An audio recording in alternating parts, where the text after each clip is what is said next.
วัสดีสายต่อไปเจ้าสวัสดีเจ้าสวัสดีเจ้านี่จากไหนได้เนี่ยเพลงเลยเจ้าอันนี้จากไหนเนี่ย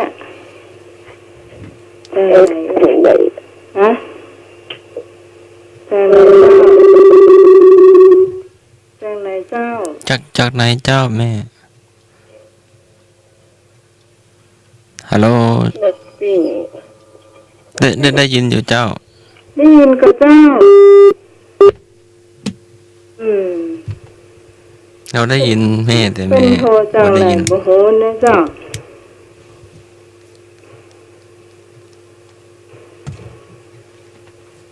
ถ้าโทรมาเอานี่ก็เปิดวิทยุไว้สักน้อยหนึ่งนะเจ้าจะได้ยินเสียงว่าสายของท่านเข้าไปหรือยังเนาะมันก็จะไม่ค่อยดีเลยก็ได้เพลงตะกี้ชื่อเพลงว่าเรารอเขาลืมนะเจ้าหมดแล้วมั้งก็ เจ้า หมดแล้วนะเจ้าช่วงของทายปัญหาเพลงช่วงต่อไป ประชาสัมพันธ์หน่อยเนาะ ชาติสัมพันธ์นะใส่ต่อไปใส่ตะกี้ สวัสดีครับ อ๋อเจ้า บ้านฝนตกออกครับ ฝนตกกาบ้านทำไมฝนตก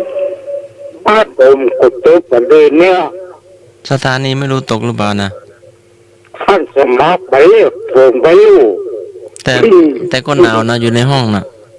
โอ้โหน่ะหน้าหนาวแล้วก็ สายคาถาเรียกผมไว้กา เรียกฝน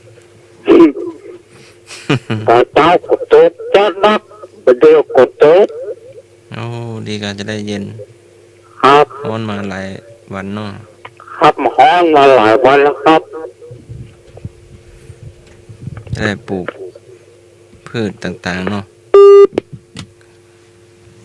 ปลูกข้าวปลูก ท่านสมัคร ฮะ ประชาสัมพันธ์ข่าวได้เลยเจ้า ประชาสัมพันธ์เนาะพรุ่งนี้คณะสงฆ์จังหวัดเชียงใหม่ก็จะมีพิธีคารวะมหาเถรานุเถระครูบาอาจารย์เนาะที่วัดพระสิงห์วรมหาวิหารเวลาบ่ายโมงถ้าศรัทธาจะไปถวายน้ำปานะก็ได้เนาะเจ้าแล้วก็ทุกวันที่28ก็ ก่อนเนอะ มี ขอเวลานอกหน่อย พิธีเจริญพระพุทธมนต์ถวายพระพรชัยมงคลพระบาทสมเด็จพระเจ้าอยู่หัวสมเด็จพระนางเจ้าพระบรมราชินีสมเด็จพระนางเจ้าสิริกิติ์พระบรมราชินีนาถพระบรมราชชนนีพันปีหลวงประจำปี 2562 ตามมติมหาเถรสมาคมที่ 579/2560 และที่พิเศษ 1/2562 นะทุกวันที่ 28 เนาะพระมหาเถรานุเถระกับอุบาสกอุบาสิกาที่เป็นญาติโยมเนาะ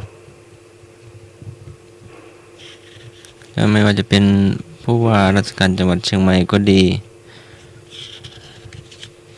แล้วก็ผู้หลักผู้ใหญ่เนาะหลายๆฝ่ายทุกฝ่ายเนาะก็มาเจริญพระพุทธมนต์เนาะเพื่อถวายพระพรชัย มงคลเนาะเจ้าแล้วก็โครงการธรรมสัญจรตำบลสุเทพคณะสงฆ์ตำบลสุเทพเขต 1 เขต 2ก็วันที่11เป็นวันแม่แห่งชาติเนาะก็ธรรมสัญจรก็จะของตำบลสุเทพ ก็จะเคลื่อนย้ายไปที่วัดผาลาดเนาะวันที่11 สิงหาคม 2562 ก็ไปร่วมฟังเทศน์ฟังธรรมได้เนาะก็มีโรงเรียนเชิงดอยไปสวดมนต์สารพันยะเนาะสถานีวิทยุ 104.50 ขึ้นพุทธศาสนาและวัฒนธรรมก็ตั้งอยู่วัดฝ่ายหินก็ไปถ่ายทอดสดโดยก็มีไหว้พระรับศีลแล้วก็มีสวดสารพันยะเด็กนักเรียนโรงเรียนเชิงดอยเนาะก็ฟังน้ำฟังธรรมฟังเทศเนาะก็ไปร่วมฟังธรรมได้เนอะณวัดผาลาดในวันที่11 สิงหาคม พ.ศ. 2562 เนาะคณะสงฆ์ตำบลสุเทพเขต 1 เขต 2 ร่วมกับเทศบาลตำบลสุเทพเนาะ โครงการวิปัสสนากรรมฐานสำหรับประชาชนทั่วไปวันอาทิตย์รุ่นที่ 41 ฝ่ายวิชาการและวิจัยสำนักวิชาการมจร.วิทยาเขตเชียงใหม่วัดสันดอก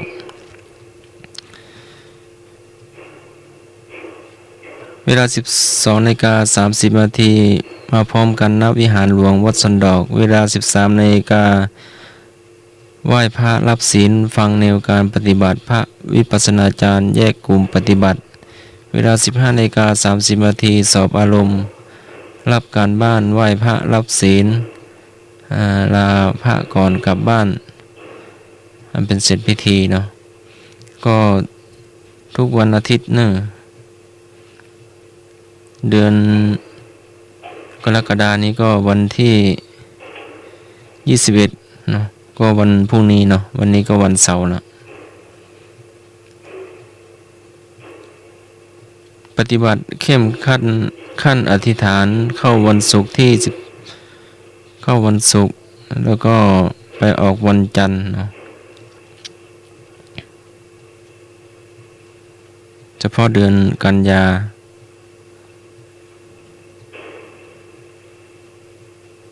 วันที่13 กันยา 2562 เวลา 18:00 น.ออกวันจันทร์ที่16 กันยายน 2562 เวลา 5:00 นาที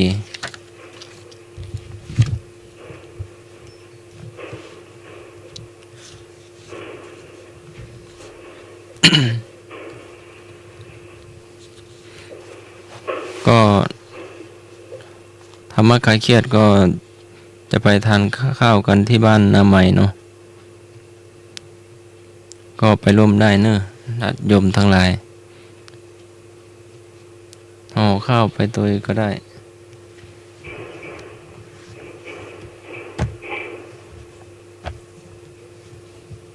หรือว่าไปพบปะเนาะแล้วก็บำรุง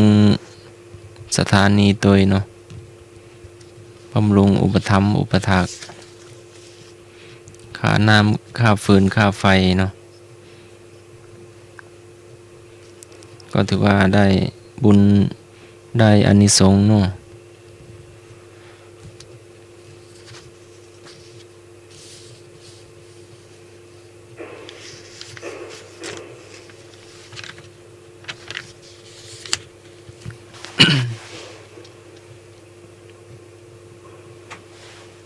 ฮัลโหล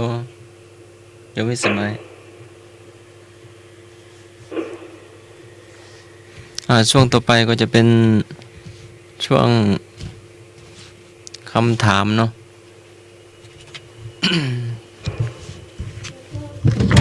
ปลอดภัยปัญหาธรรมะเลย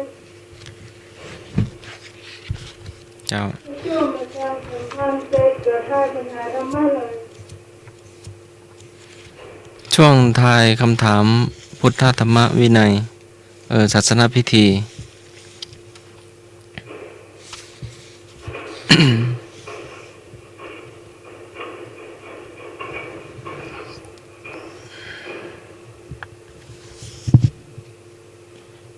อ่าอริยทรัพย์หมายถึงทรัพย์เส้นไรอริยทรัพย์หมายถึงทรัพย์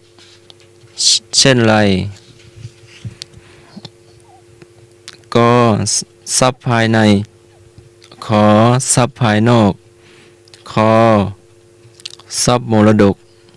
งออหังอสังหาริมทรัพย์ปัญหาและเฉลยวิชาธรรมธรรมศึกษาชั้นตรีสอบในสนามหลวงวันศุกร์ที่ 26 เดือนพฤศจิกายน พุทธศักราช 2553น้อตอบมาได้เลยเนอะ ปฏิครับ เจ้าเจริญพร ข้อกอไก่ครับ กอไก่ ทรัพย์ภายใน ทรัพย์ภายใน อริยทรัพย์ภายในนะครับ เจ้าได้ไอนึกเจ้าได้ท่านนายจะตัวไอนึกหรือว่าจะตอบผู้เดียวก็ได้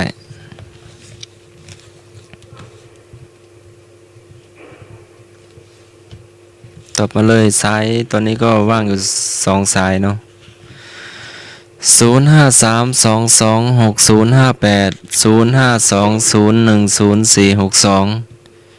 0538100406หน้าไม้อยู่ในสายเนาะ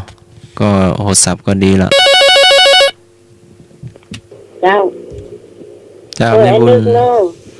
โดยไอ้นึก ก็ไก่อะเจ้า ทรัพย์ภายในเนาะ เจ้า เจ้าไม่บุญ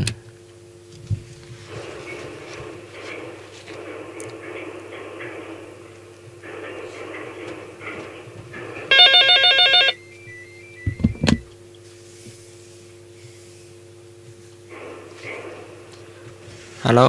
เจริญพร เจ้า ตัวไอ้นึกนั่นนะเจ้าเป็นแม่บุญเนาะ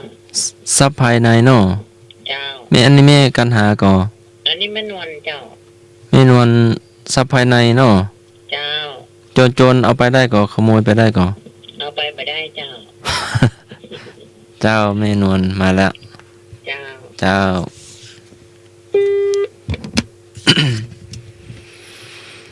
แม่นวลมาแล้วอ่า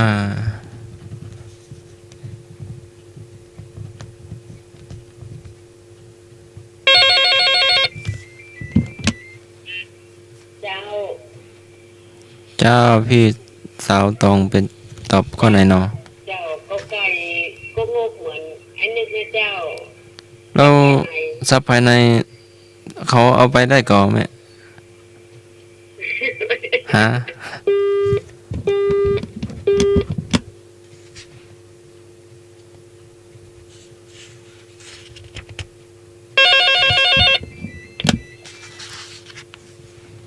เจ้าเจริญพร เจ้า ตัวไอ้นึกนั่นแหละเจ้า แม่กัน ค่ะ แม่กันหาเนาะ เจ้าอันนี้นะเจ้า เจ้าแม่เจริญพร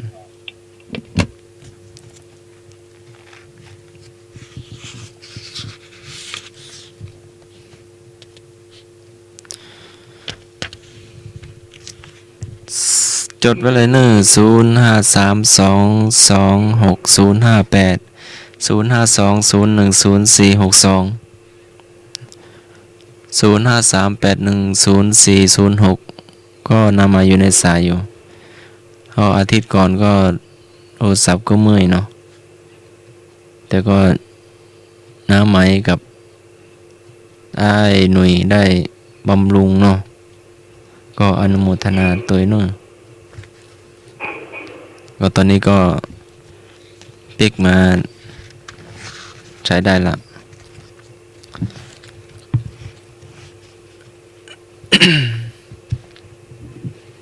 นี่แฮมก็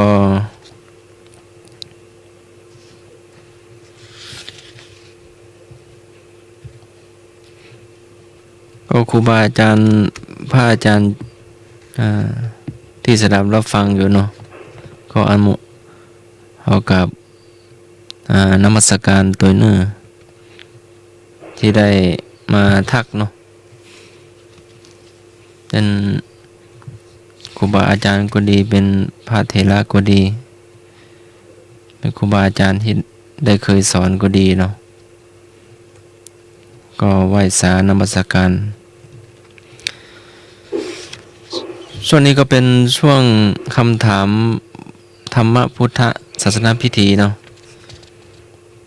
ก็ได้เวลาพอสมควรเนาะ อริยทรัพย์หมายถึงทรัพย์เส้นไร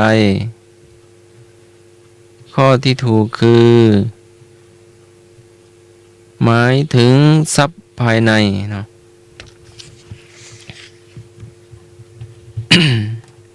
โอ้อายนึกนำเนาะ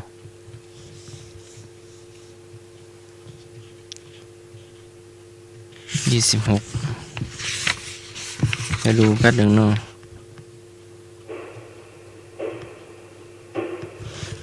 ใช่ละข้อต่อไปเป็น ข้อต่อไปก็เป็นวิชาธรรมะเหมือนกันตั้งใจฟังคำถามเนาะรูปผู้ชายไม่ทิ้งกันในยามมีภัยจัดอยู่ในมิตรประเภทใดรูปผู้ชายไม่ทิ้งกันในยามมีภัยจัดอยู่ในมิตรประเภทใดก็มิตรมีอุปการะขอมิตรร่วมสุขร่วมทุกข์ขอมิตรเนบประโยชน์งอมิตรมีแต่ความรักใคร่คำถามวิชาธรรมะเนาะธรรมศึกษาชั้นตรีหรือว่าเป็นละอ่อนเราเรียนเนาะละอ่อนคนดีก็ดีผู้ใหญ่ก็ดีที่ครูบาอาจารย์สอนศีลธรรมในโรงเรียนเนาะก็ดีครูบาอาจารย์คุณครูก็ดีเจริญพร เจ้าไว้ใส่เจ้าเอาข้อขอไข่อะเจ้า ขอใครมิตรร่วมสุขร่วมทุกข์เนาะ เจ้า ไม่ทิ้งกันเนาะ เจ้าไม่ ในยามมีภัยมา เจ้า โอ้เจ้าได้เลยแม่ เจ้า เจ้าเจริญพร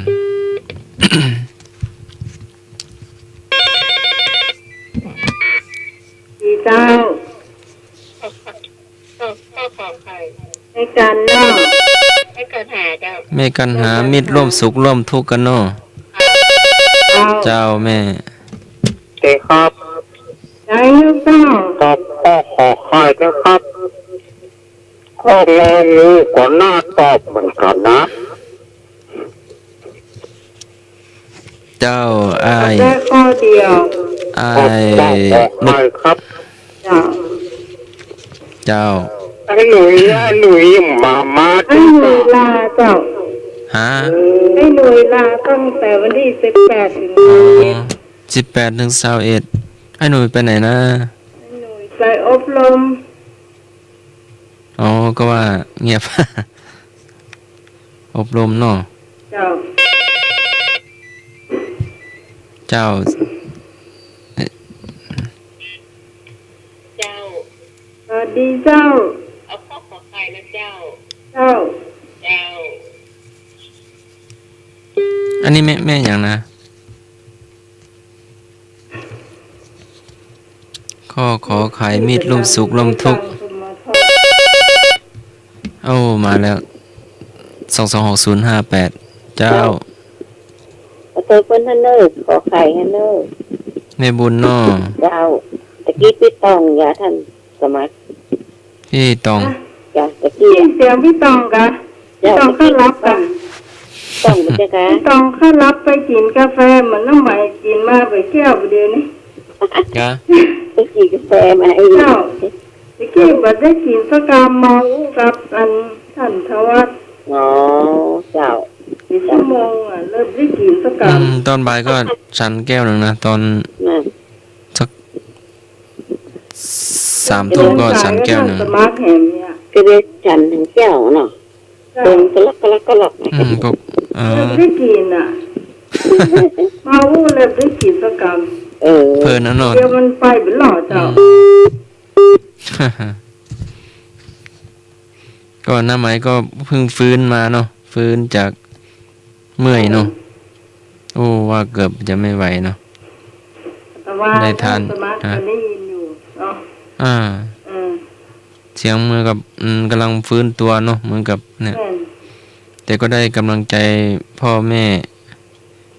แล้วก็ยาสมุนไพรเนาะ ยาแสลงช่วยได้หนัก ยาโบราณแล้วก็ เจ้า แฟนรายการตัวเนาะ เจ้า ให้กำลังใจเลย ให้กำลังใจ สู้เนอะ จัดรายการก็เพิ่นจะถามตลอดเจ้ายังมาถึงเจ้านะกำลังวัดพูดอยู่นี่นะโอ้อนะโคตรมาถึงไป ขั้นเนื้อขั้นตัวเนาะเมื่อยมัน เนาะ อย่าว่าอย่างว่านะมัน เสีย ม่วน เขาเป็นจะใดเขากูไหวเนาะแต่ว่ารับเพีย ได้ยาได้มิตรได้แฟนรายการเนาะแม่พ่ออุ้ยแม่อุ้ยโอ้ได้ กินยาแล้วก็รับเพีย ก็เห็นว่าปวดกระดูกกระเดี่ยว เห็นว่างั้นนะ มันเป็นไข้มันกระแตกับนึกว่ามันหาย ได้คุณพ่อคุณแม่ได้ นึกว่า ดูแลตัวเอง หายเจ้ามันฟื้นมาแหมฟื้นมามันต้องเจ็บเหลือเก่าเนาะ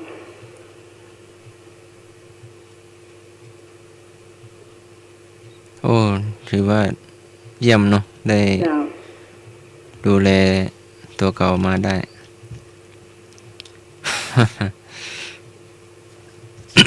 มีทั้งยาสมุนไพรยา ยาแสลงเอาใส่น้ำร้อนกาหรือว่าเอา เอาใส่น้ำร้อนเอาใส่ปากเลยเหล้าน้ำอุ่น ยาแสลง เอาน้ำเย็นอ่ะผสมน้ำอุ่นอ่ะน้ำธรรมดานะ มันเป็นยาแก้อย่างตัวว่าสารพัดโรค คือเขาอาจจะกินพิษเข้าไปพี่กินนมวัวไปได้ไง โอ้ย เป็นมันแสลงกินนมวัวนี่หูเลย แต่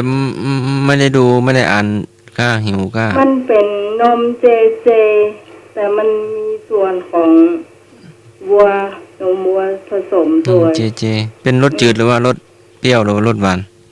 มันก็เป็นรส เจเจ มันเหมือนนมเจอะ นมเจเจ มัน เป็นนมงาดำเนี่ยมันมีส่วนของ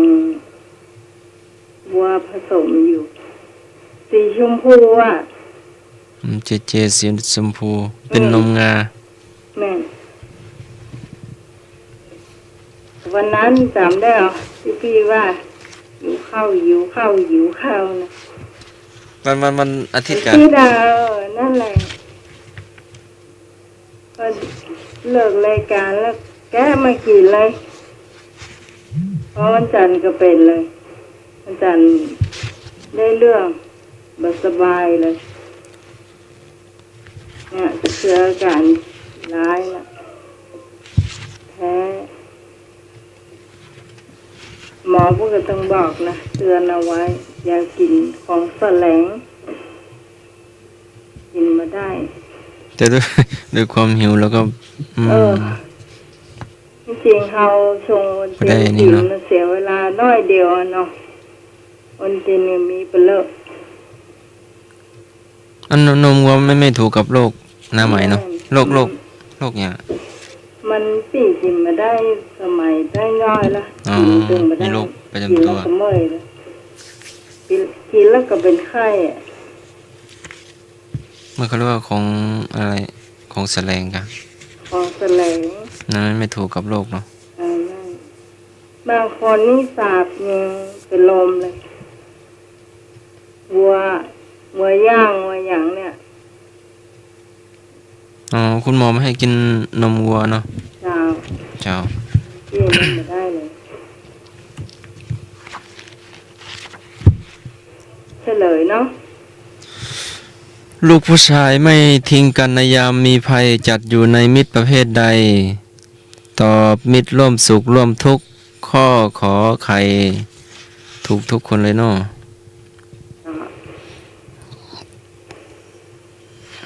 ต่อไปเป็น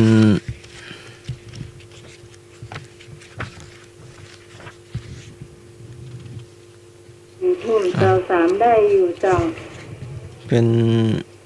อ่าพุทธประวัติ พุทธประวัติ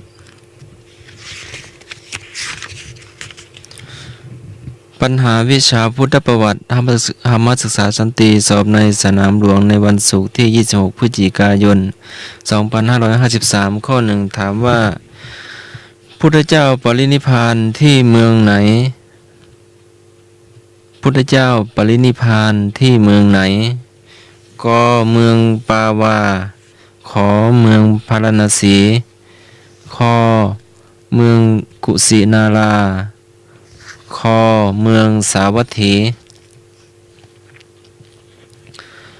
พุทธเจ้าปรินิพพานที่เมืองไหน จริงแล้วเนี่ย ก็เมืองปาวา ได้ซับขายหลอกคุณผู้ฟังนะเจ้าถ้าคุณผู้ฟังเนี่ยจำได้ ขอเมืองพาราณสี คอเมืองกุสินารา งอเมืองสาวัตถี คนพยายามนะเจ้าพยายามที่จะไปเมืองแต่เมืองหนึ่งแต่ไปบ่ถึงปาวานี่แหละเจ้าข้อนี้ตัดไปเลย เจ้า ตัดไปเลยเพราะว่าเพิ่นพยายามจะไปเมืองนี้แต่ไปบ่ถึง มันห่างกี่กิโลบ่ฮู้เนาะน้องใหม่ ก่อนต้องเดิน รายละเอียด ไม่ก่อนต้องเดินอ่ะ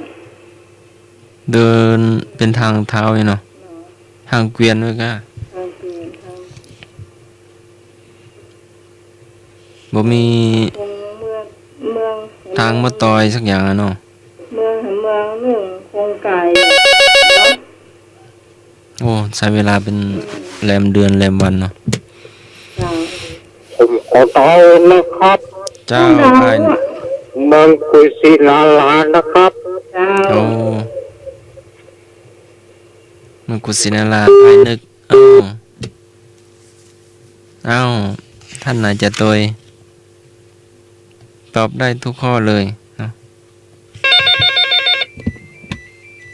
ตอบมาเลย เจ้า เจริญพร เจ้า แม่นวล จ้าไม่นอนก็บอกเจ้าเหมือนกันก็คอควายอ่ะ โอ้ขอเมืองกุสินาราเนาะแม่นวล เจ้า พระเจ้า เจ้าเอาข้อนี้เนาะ เจ้า ได้เจ้าแม่ เจ้า เจ้าบ่เป็นหยังเจ้าเจริญพร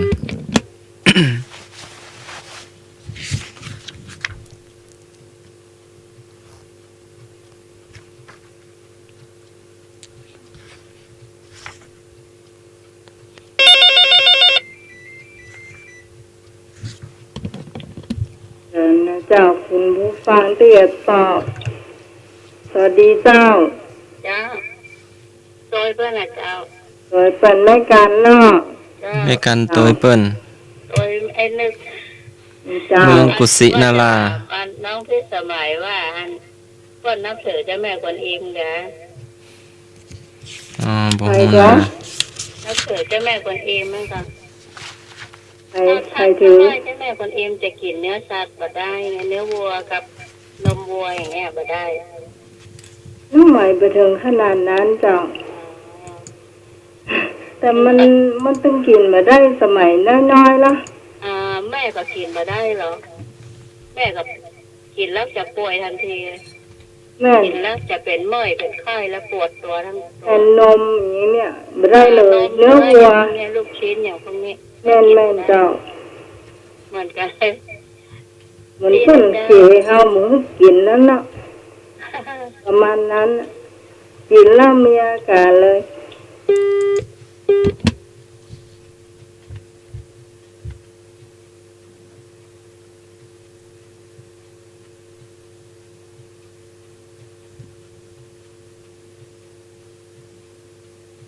นับถือเจ้าแม่กวนอิมนี่คืออ้ายหนุ่ยเจ้า ให้หน่วยนี่นับถือกินเจตลอดเจ้าตอนนี้ก็ไปห้องพระบนนั้นเนาะ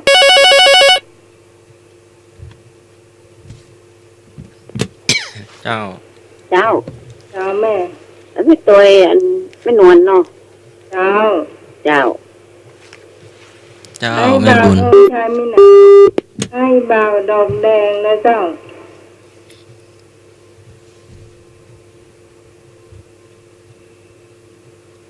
คุณผู้ฟังท่านไหนจะตอบเชิญเนอะ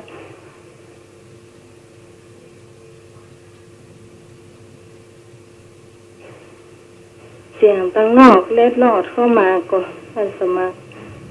เสียงพัดลมกะ อืม เสียง ใช่ เสียงฝนตก ไม่ใช่เสียงสีน้ำกับน้อย โอ้หั่นอู้ก่อนกะบ่มีนะบ่มีเสียงนะ ส่งเสียงดัง อ๋อไม่มีนะ กัน ดักแซบ เพราะ บ่ ว่าพี่อยู่หน้าประตูนี่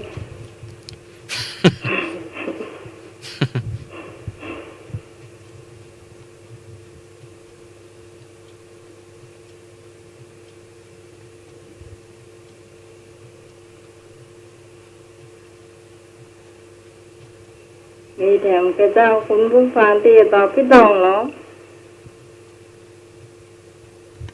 พี่ตองพี่สาวต้นเปาไหนยุพาเหรอนี่ไหนพายตอบเลยเดี๋ยวไหนล่ะว่ารับไปแล้วโอ้ยสาวทองขายอยู่เดียวเนี่ยเขา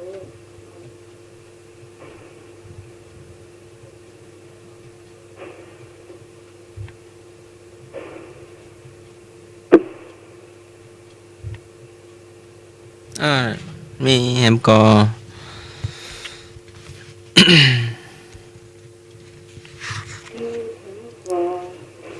นี่แฮมกอพุทธเจ้าปรินิพพานที่เมืองกุสินาราถูกทุกท่านเลยเนอะไม่มีท่านไหนเอาข้ออื่นเนาะเมืองกุสินาราพุทธเจ้าปรินิพพานที่เมืองกุสินาราเนาะคำถามพุทธประวัติ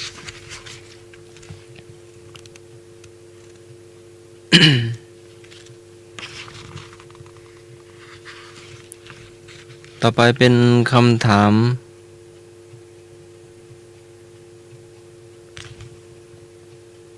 ปัญหาและเฉลยวิชาเบญจศีลหรือเบญจธรรมเนาะธรรมศึกษาชั้นตรี ข้อหนึ่งถามว่า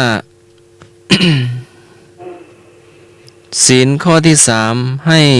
คนงดเว้นเกี่ยวกับเรื่องใด ศีลข้อที่สามให้คนงดเว้นเกี่ยวกับเรื่องใด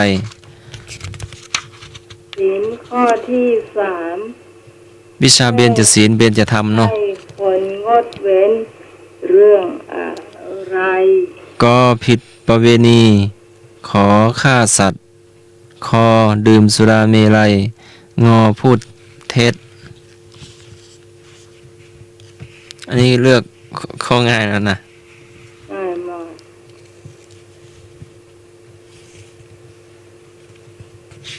ข้อสามเนาะรับศีลรับวันพระเนาะตัวเจ้าครูบาอาจารย์ก็จะปันศีลเจ้า เจ้า จะไม่นอน เจ้าไม่นอนเอาข้อกอไก่สมาธิ เอาไก่เนาะ เจ้าทวนคำถามของกันได้ก็เจ้า ศีลข้อสามให้คนงดเว้นเกี่ยวกับเรื่องใดศีลข้อสามเนาะแม่ก็ผิดประเวณี ขอฆ่าสัตว์ คอดื่มสุราเมลัย งอพูดเท็จ เอาข้อกอไก่อะเจ้า เจ้าแม่ ไม่นอนเจ้า แม่นวล เจ้า เจ้าแม่ นวลนี่เป็นฟังธรรมะตลอดนะเจ้า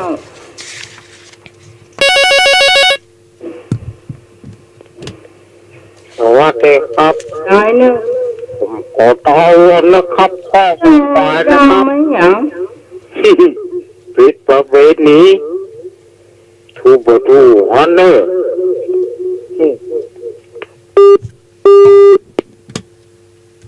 ผิดประเวณี เจ้าผิด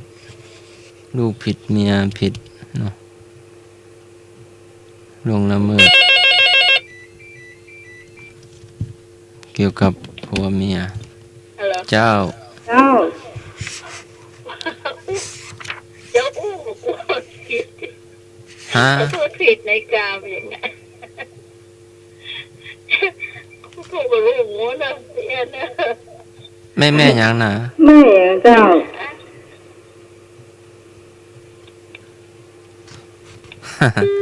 แม่ยังน้ำหมายจำได้ไหม น่าจะเป็นแม่กัน เสียงคล้ายๆเนาะ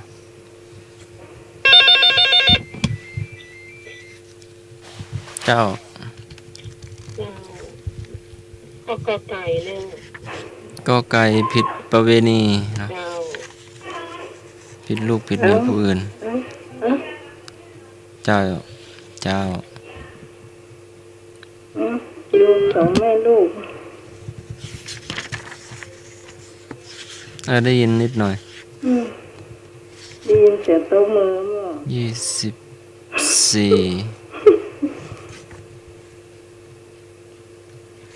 ก็ไก่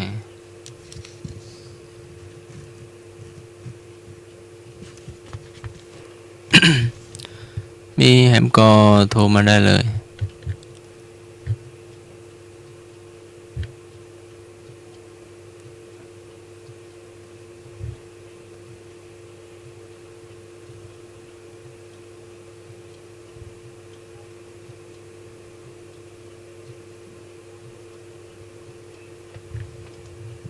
หมดหรือยัง หมดหรือยัง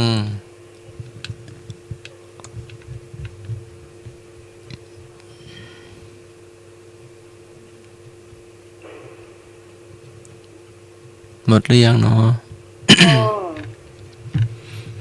ศีลข้อ3กาเมสุมิชฌาแล้วมันก็จะจับกู้กับ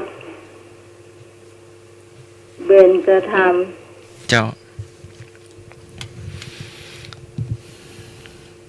ข้อที่ว่าขันติธรรมะนะเจ้า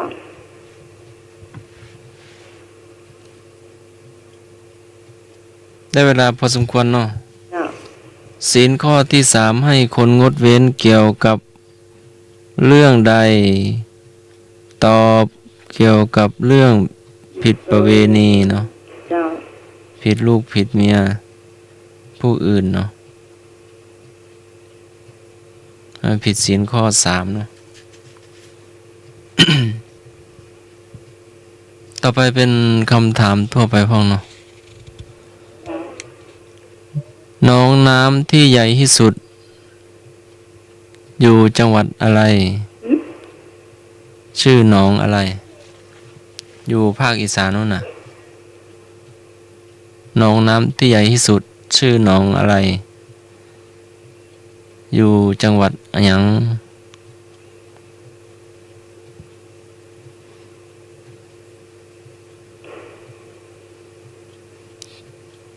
ไอ้นึกน่าจะได้อยู่ก็ตอบมาได้เลยเนาะ เออที่เป็นเพลงอ่ะ เป็นเพลงอ่ะ เป็นเพลงจินตลา โอ้ทำไม ใบแล้วนะ เออ มาเลยมาเลย ไอ้นึกทุกท่านเลยเนอะเจ้า สวัสดีครับ อ้าว ผมขอตอบนะครับ ว่า ลองอ่านลองหาร โอ้เมนแล้ว ฮะ ลองหารโดยจังหวัดสกลเหมือนเนี่ยครับ เจ้าเมนละโอ้เก่ง หมอตา อืม โอ้ รู้ได้ตอนน้ำไหมใบหรือว่า อืม เคยไป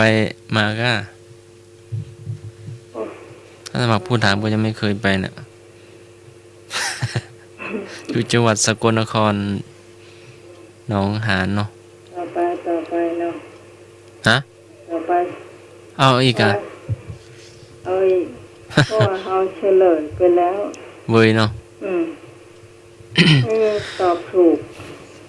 คำถามทั่วไทย ข้อที่สองถามว่า วรรณอุทยานแห่งชาติที่สูงที่สุด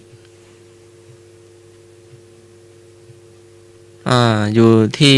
ภูอะไร จังหวัดอะไร ภาคเหนือเรียกว่า ดอยเนาะ ดอยสุเทพ ดอยปุย ดอยอินทนนท์เนาะ แต่มันอยู่ภาคอีสานนู่นนะ ผู้ เจ้า ผู้ เจ้า ที่ดังที่ ดอ สุ ย ด อินทนนท์เจ้า ที่มัน อยู่ภาคอีสานนู่นน่ะ ผู้ ภาคอีสานเหรอ เจ้าที่ดังที่สุดของภาคอีสานนู่นน่ะ ภูกระดึง เมนละภูกระดึงจังหวัดเลย เจ้าจังหวัดเลย เจ้าเป็นบ้านเกิดท่านสมัครกันเนาะ เจ้า แต่ท่านสมัครยังไม่เคยไปนั่นน่ะ นี่ก็เคยไปแต่เคยได้ยินชื่ออยู่ อ๋อ ไปแต่ไปไม่ได้ไปแอวจ้ะ อ๋อเจ้าในโอกาสไปเนาะเอาอีกคำถามเนาะ เจ้า อุโมงค์ที่ยาวที่สุด อุโมงค์ที่ยาวที่สุด อุโมงค์ชื่อว่าอุโมงค์อะไร อยู่บ้านนั่นพอพระครูสมุวิศวัตเนาะ อยู่จังหวัดอะไรยังชื่อว่าถ้ำอะไรยังอุโมงค์อะไรยัง แต่รถไฟจะรอดตลอดอะ เจ้า เจ้าแม่ ข้ามขุนตาล อุโมงค์ขุนตาลเนาะ เจ้า ถ้ำ ที่ ขุน ลำปา ตาง ล เรียนรอดไปลำปางเนาะ เจ้าไปรถไฟฟ้าพาเนนไปเรียนก็รอดนั่นน่ะ รถไฟฟ้ารอดดี เอารถน้ำมัน เกิด ก็ ว่า ได้ ไปรถไฟธรรมดา น่าจะเป็นรถน้ำมันรัชกาลที่5ก็ได้ นะ เจ้า เจ้า อ้าว เจ้า ไอ้นึกเจ้า คุณขานนะครับ ห้ามขุนพันธุ์ คุณขาน คุณสาร อ๋อก็นึกว่า แม่ทานละคุณกับลำปาง อำเภอเมทะ ครับมันเค้กไม่ติดต่อกัน อ๋ออำเภอเมทะกับอำเภอหยังนะ แม่ทานละคุณ เมธา อำเภอเมทาลำพูน ครับ กับอำเภอหยัง มาอำเภอแม่ทา เมทะกับเมทา เมธา แม่ทาอำเภอแม่ทาจังหวัดลำพูนละปากถ้ำบีบุ้งละบาน แม่เมาะ อ๋อมันติดกันเนาะเจ้า เอ้ยคำถามก่อน อืม คำถามทั่วไทยต่อคำถามที่3ถามว่า น้ำตกที่สูงที่สุด คือน้ำตก ชื่อว่าน้ำตกอะไรยัง อยู่จังหวัดเชียงใหม่แล้วเนี่ยใบให้ก็ได้ อยู่อำเภอจอมทอง โอ้โหใหม่ไปมาแล้วเจ้าก ะ โอ้ ออกรวมไปแจ้กะ ออกหลวง เจ้า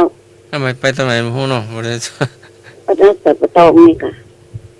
แต่นี่อยู่อำเภอจำพอง จอ นะ ม แม่ ตองนั้นน่ะเจ้าหลวงเหรอ แต่เป็นชื่อแบบ เออ อืม เป็นอย่างก็จะ มันเป็นน้ำตกนะแม่ เออ มันจะออกหลวงเหรอ ไม่ใช่ไปแจ้ เจ้ามีสายมาแม่ เดี๋ยวฟังเปิ้นทำอัน เจ้า อย่างแม่นวล วัชรทานกระดัง ฮะ ที่ราทาน วชิรทาน แม่นกระหา มีสอเสือสระอิขึ้นก่อน น้ำตกสิ อ๋ออีกกระบอกโหค่ะเจ้าเรียกว่าวัชรทาน อ๋อเจ้า เจ้า น้ำตกสิริเอาเพิ่มให้อีกก็ได้ จัดอย่าให้คนอื่นไปตัดหน้า เจ้าแม่ เจ้า เอากำเมืองเอาก็ได้ที่เขาเคยไปอะ แต่น้ำไหมลองใบให้เนาะมันเคยมีสักท่านคงเคยไปมั้ง จะดีเจ้า ดีใจน้องไม้ เจ้า แม่อย่างนั้น คุณมีภูมิมันก็ โอ้แม่แล้วแม่ เจ้า อันนี้แม่อย่างนั้นนะ แม่ ต้นเปา ต้นเปา แม่ต้นเปา เจ้า อ๋อ พี่สาวต้นเปา พี่สาวต้นเปา ไปไป เคย ก็ เนาะ เจ้า เคยไปเจ้า มันสูงแต่ว่า เจ้าสูง สูงพี่ไปพี่ขึ้นยังมาถึงเลย แล้วน้ำมันตกลงมาหรือว่าน้ำมัน น้ำ ไหล ก็นั่งเนาะ น้ำมันน่าจะเจ้า น้ำมันน่า ไม่ขึ้นไปถึงสูงสุดประมาณได้ไป แล้วมันเป็นแม่น้ำอะไรอย่างอะ อะ ตกลงมาแล้วเป็นแม่น้ำอะไรอย่าง ไม่น่าเหนียว เอามาเป็นแม่น้ำไม่ยาก อ๋อ แม่ก็ เราเคยได้ มั ยิ น นนะ อยู่บนไม่ยากเนาะ แม่น น้ำตกเมยะน้ำตกสิริภูมิเนาะ แม่นละแม่น้องใหม่เคยไปเมื่อละเป็น10 ปีละ ไม่ไปมั้งไปเมื่อเบียดสาวแล้ว ฮะ ไปเมื่อเบียดสาวแล้ว เหมือนจะแบบว่า เนี่ยใหม่ไปสักกี่ปีฮะ ไปเมื่อร้านน้องไหมจำก็ได้ 48 49น่ะประมาณน่ะสัก10 ปีผ่านมา ไปกันหลายคนไป6 คนจ้ะมันไปวันค่ำนะถ้าได้แอววันค่ำอ่ะ อ๋อตกสูงไงวะเนาะ สูง เคยได้ยินก็ไปแต่ก่อนถึงดอยอินนนท์น้ำตกเนี่ยมันจะผ่านอยู่ขวามือ ละเส้นต่างกันเนาะ อ๋อ ละเส้นต่าง จะอยู่ขวามือนะก่อน อืม ถึงดอยอินนนท์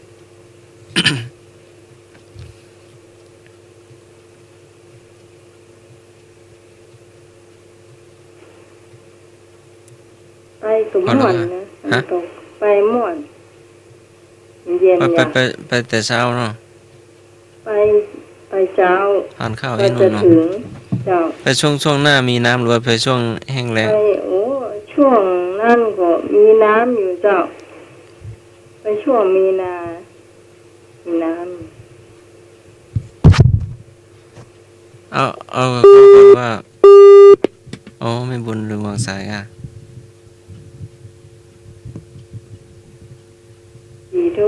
4:46แล้วเจ้าต่อไปเป็นอาหารการกินเนาะ ได้เวลาพอสมควรเนาะ ให้บุญ ตามไปเสร็จแล้ว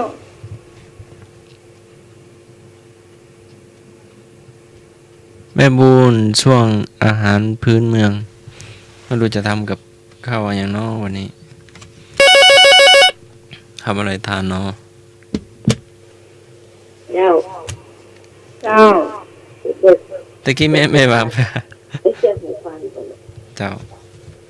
นั่นมันจะอัน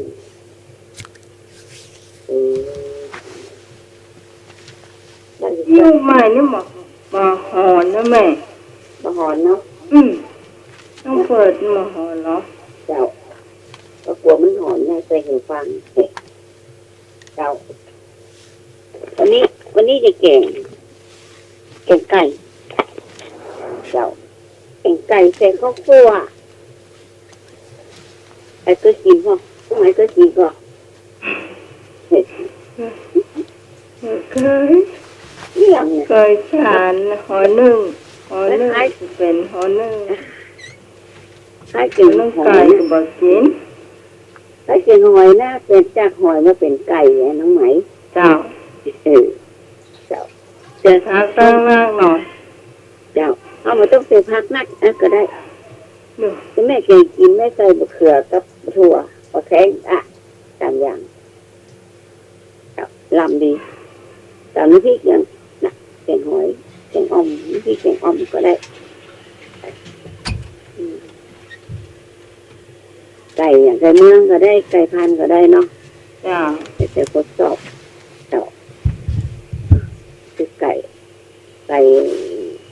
ไก่เสือเขาก็ซาเพื่อก็ได้นะฮะมันต้องมาซาเพราะนี่เขาขมซึ่งเดียวก็ซื้อเพื่อซาเพื่อเรียบร้อย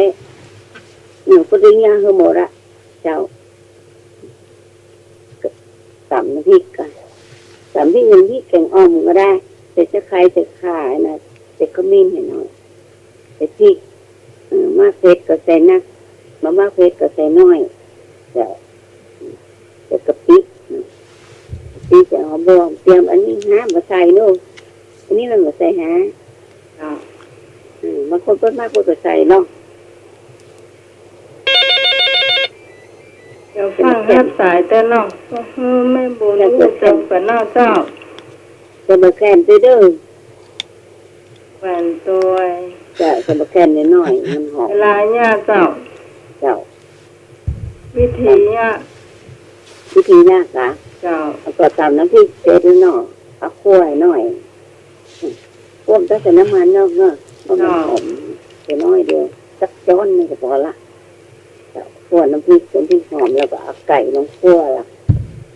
ไก่ลงคั่วเสร็จแล้วก็คั่วไปคั่วมามันหอมดีแล้วก็เอาน้ำเขาใส่มันท่วมนี่เนาะท่วมกะว่าไก่มันสุกอ่ะ เจ้า ตรวจโบจะกำเอาผักก็ใส่เลย พักใส่นะเจ้า เอาบะทั่วมาแข้งมาเขือใส่เข้าไป เจ้า ใส่เสร็จแล้วก็เดือดโบจะก็แล้วคั่วเลย เขาคั่วแม่แจ๊เขาคั่วเขานึ่งข้าวเจ้าผสมกันเนาะอย่างละกึ่งที่มันพอดีกันถ้าเขาคั่วจอนข้าวเจ้าจอนก็เขานึ่งจอนต้องจะไปยังเจ้ากันเจ้าถ้าใส่ก็เขานึ่งลงไปมันเหนียวเนาะนะถ้าใส่ข้าวเจ้าอย่างเดียวมันก็จะอันนี้ลงไปอ่ะมันก็ติดกันมันจะเหลวเจ้าไม่ใส่ เขาใส่แป้งจะเขาแป้งจะหม่อมไม่ได้อะ เข้าได้กันตามมาคนเดียวหน่อยตามมาคนเดียวด้วยเสร็จแล้วมันคู่นะกินไว้รสชาติกินจับปากอะไรบอกดไปขาดไปได้เนอะอันน่ะก็กินฝรั่งนะเจ้าซอยก็กินฝรั่งเป็นก้อมมอกจังข้อมือยาวหน่อยเจ้าใส่กินก่อยแล้วมันข้นก่อยก็เอาใส่น้ำเติมน้ำกันกะมันพอดีมาคุณเขาแกงหอยนั่นนะเราไปกินเนาะเจ้าเสร็จแล้วก็ยกลงเลยสุกละผักก็สุกละ ผักสุกเป็นได้เนาะ เจ้า เจ้าคุณผู้ฟังท่านไหนมีความคิดเห็น ไปอันนี้โทรมาได้เลยตอนนี้ เข้ามาได้เลย นึกกล้าตะกี้ แต่นึก โทรมาได้เลยเนาะ เจ้า เจ้า แต่ที่มันเพื่อสายเพราะว่าแม่บุญยังอธิบายอยู่เจ้า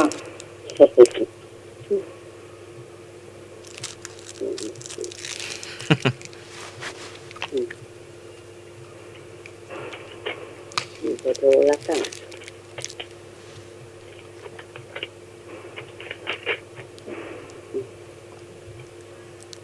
บ้านเฮาเสียงดังก็ขออภัยไปเด้อ ได้ยินอย่างเหรอ ได้ยินแล้วหายเงียบ จ้า เจ้า ถ้าสมัครว่าเสียงออกไปห้อง เสียงอะไรอย่าง อ๋อ น่าจะเป็นแม่สีน้ำอ่ะ สีน้ำกับแม่แก แม่ลูก เชียร์อีกสักอย่างหนึ่ง อีก เชียร์คำตอบคำถามมึงก็ จ้ะ พม่าคาเครียดกัน เสียงดังตบมือแต่โอ้ เจ้าเจ้าเดี๋ยวโทรแล้วกันเอาอย่างต่อ แล้วล้างมือก่อนกินข้าวก่อนแม่ โอ้ยล้างกล้ามันล้างนี่อะไรหรอก ใส่สไลด์ก่อน กี่ข้าวเจ้าไปต้องล้างก็ได้กี่ข้าวนึ่งต้องล้าง มือมันดำขึ้นลื่นอ่ะ มือดำก็ต้องล้างจ้ะมือสะอาดแล้วไปต้องล้าง เราเช็ดผ้าหรือว่าเอาเช็ดเสื้อตัวเก่า มันเวลาล้างจานเนี่ยนะ อืม ล้างน้ำหนึ่งรอบแรกนี่เขาใส่น้ำยาล้างจานออกเราไปจุ่มน้ำธรรมดา อืม ให้มันออก รอบที่สามก็จุ่มน้ำธรรมดาเห็นมันสะอา อา ด บน้ำก่อน แล้วเอาไปคั่ว ปวดตรง คั่ว นั้น ตากแดดก่อนนะ อืม ไม่ใช่ว่าอยู่ๆจะเอามากินได้นะ ต้องมันแห้ง โอ้มาแล้ว เจ้า จะมาช่วยเสริมเนอะ เจ้า พักล้างมือกี่ข้าว ถ้ามากินข้าว ล้างมือยุ่งก่อน อันนี้ต้องล้างก็ได้หรอกินยากอะเนาะ บอกไปล้างมือกี่ข้าวถ้าจะจบเขาจ้างความกับถ้าเขาดูนี่บอกไปล้างเนอะ อืม แล้วเหลือไว้ให้หมาแมวก่อนหรือว่าเอาเหลือแต่ลายถ้วย มาไม่เอา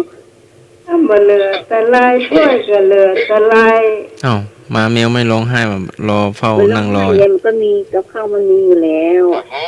มากินก่อนก็ เอ้า พักแมวกินเนี่ย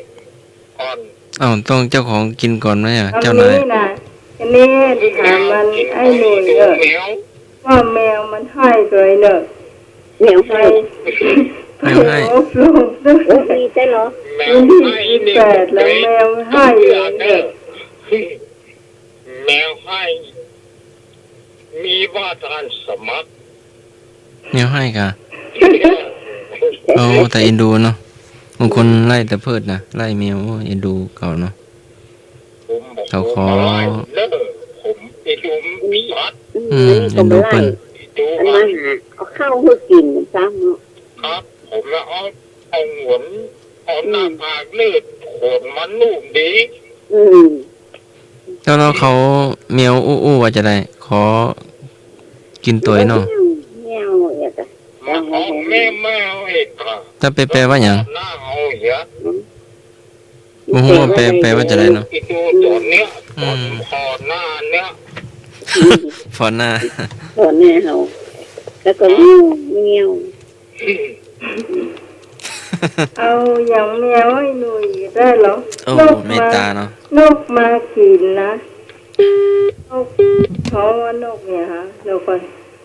นกพิราบอ่ะน้อยอ่ะแม่ นกกระแจ นกกระแกนกกระแกนะน้องได้นี่นะ อืม มันมาถึงนะมันคว่ำถ้วยอ่ะคว่ำถ้วยแมวอ่ะ เออ ลังข้างที่ได้ยินอยู่นะแมวหนังพอเฉย เอาถ้านกปลาหลายตัวเข้าหล่นอยู่อ่ะ เออ เมื่อว่าอันไอ้หน่อยว่าโอ้แมวจะหนึ่งไว้ยังเป็นไรเนาะ อืม กลัวนกอยู่อ่ะมันให้ว่านกปากมันเลี่ยมถ้ามันโดนบล็อกก็ตายนะ อืมอืม หลายตัวหรอกตัวซ้ำใหญ่เนาะวันนี้มันได้เจียสายหน่วยเนาะวันนี้นะ โอ้นมเนาะลาไปอบรม มันถูกแน่จะมาถึงกี่โมงก็ยังโมโหเลย แต่ว่าใครมาทัน โอ้มาแล้วก็ แมวแมวหัวนกนี่วัดหายก็มีเด้อ ฮะ แมวหัวนกพิราบมันนักจ้ะ มันตัวใหญ่เนาะ แมวโลดอย่า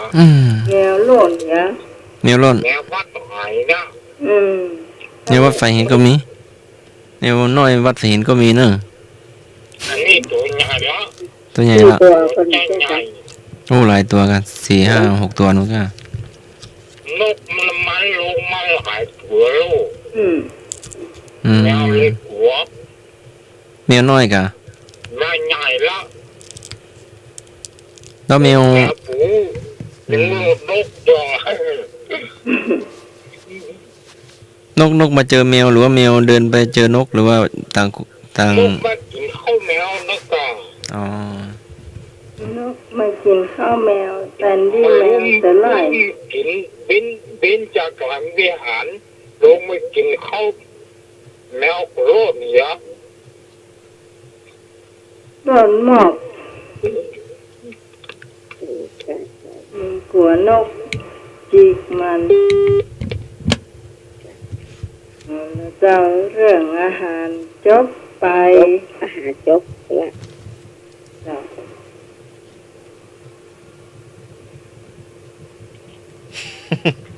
แกล้งอย่างนั้นแม่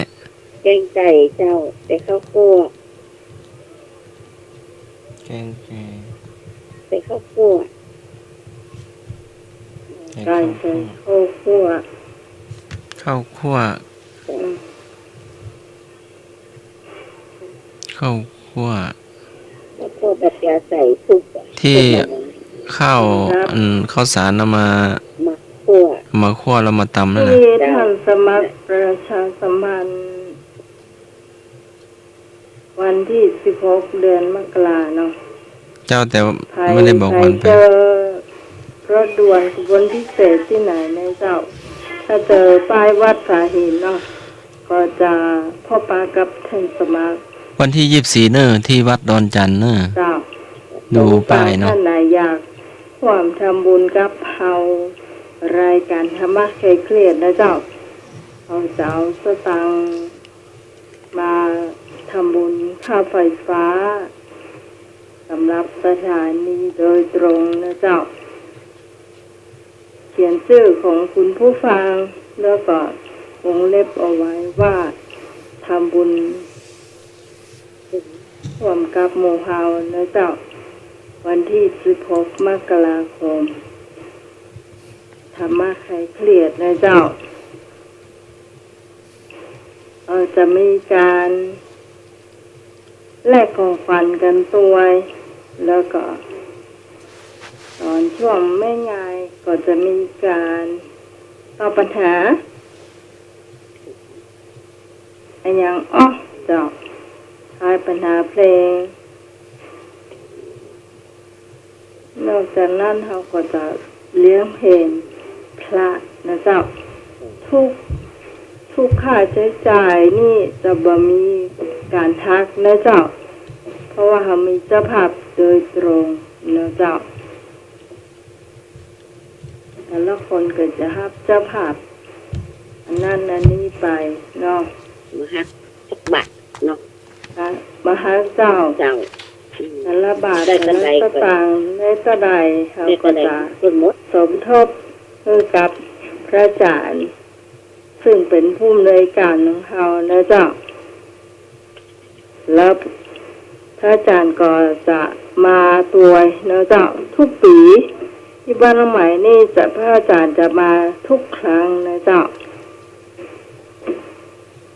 ปีต่อไปนี่ก็เหมือนกันนะเจ้า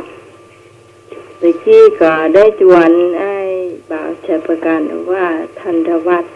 ก็คงจะมาเหมือนกันนะแม่ จ้ะ เจ้า มาเตอะก็มาหมอหมอนเนาะ เพิ่นหวานเพิ่นเอาขนมจอกมาได้ก็หายแล้ว อยากกินน้ำจ๊อกมั้งคะได้เลยอยากกินรสพิเศษ เพิ่นว่าเพิ่นมาเพื่อจะเอาขนมจอกลูกชัยประกันมาได้ก็หาย เอาได้กันเนาะ น้องหวานเอามาก็เอามาเตอะถ้าผายกินแล้วต้องเสียนะไม่ได้ฟิกบ้าน อืม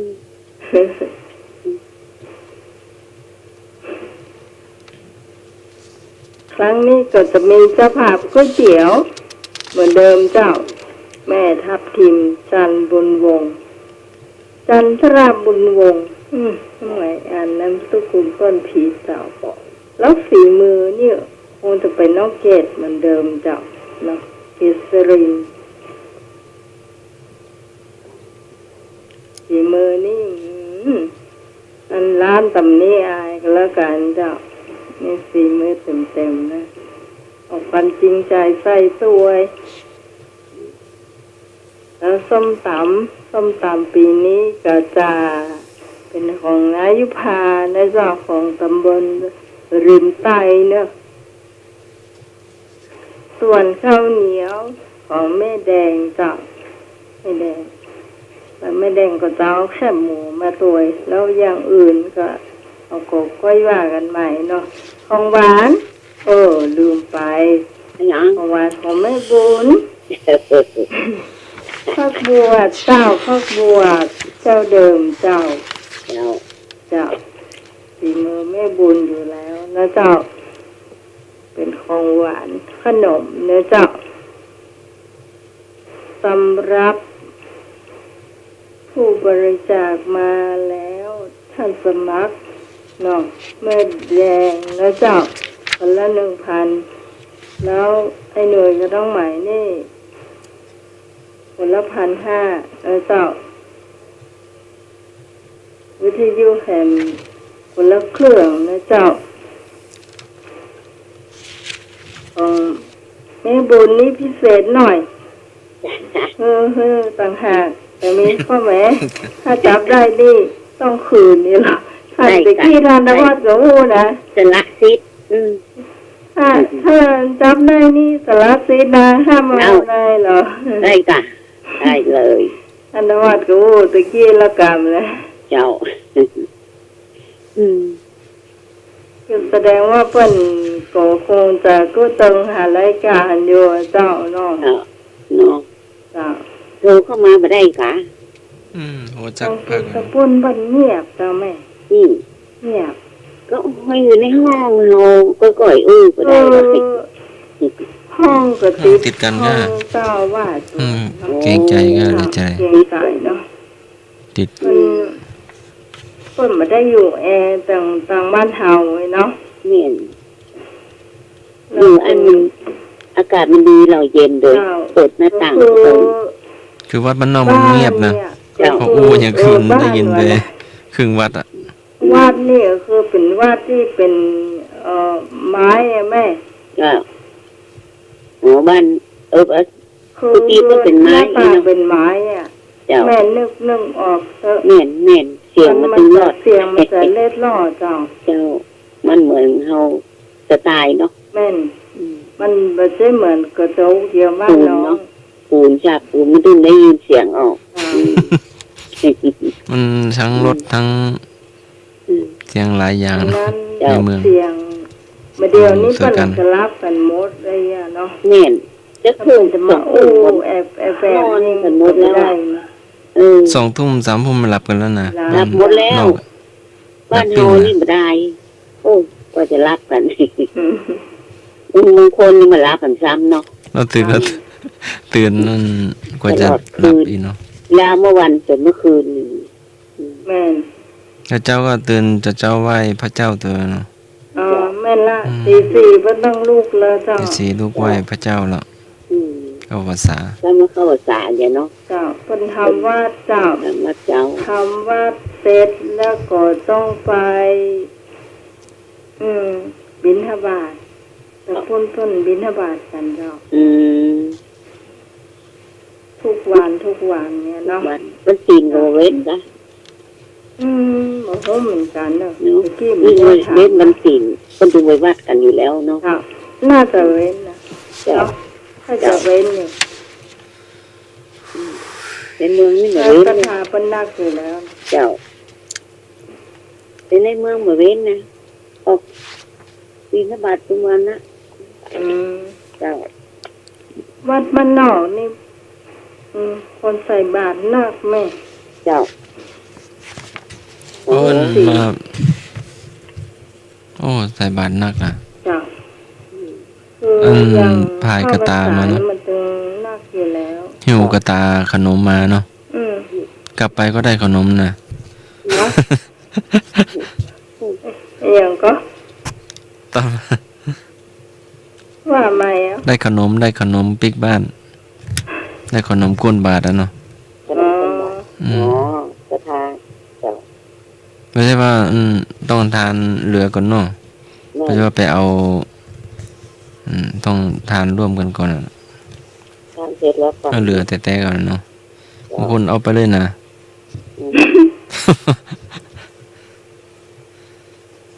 ต้องทานตัวกัน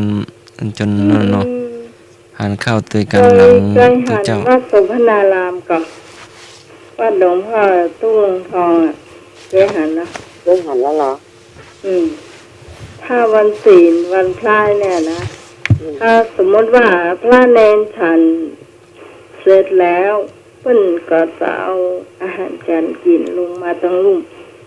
แล้วเพิ่นจะเขียนตีนท่านว่า อาหารที่หันที่เปล่าวางไว้ให้นะกินได้ อืม คืออันมูสถากินอัน ตอน เจ้า ตอนหลัง แล้วแต่ ที่ แล้วแต่ไผ่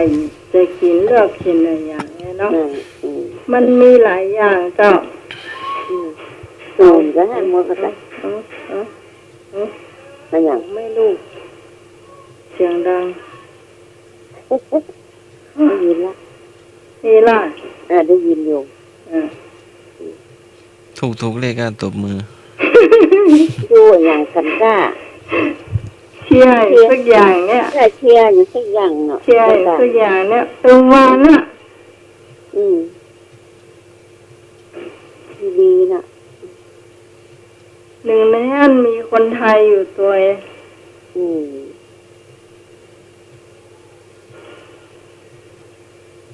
เดียวก็มีเหมือนเดิมอันนั้นค่ะ ฮะ เดียวก็มีอย่างเก่านะ เนี่ยมีอย่างเก่า ที่บ้านน่ะตั้งแต่อันผู้ทองเป็นอันนี้ไปแล้วอ่ะ อ๋อมีเจ้า คืออย่างท่านพระครูคำมูลแล้วก็ท่านอรุณเนาะเพื่อจะสานต่อผู้อย่างที่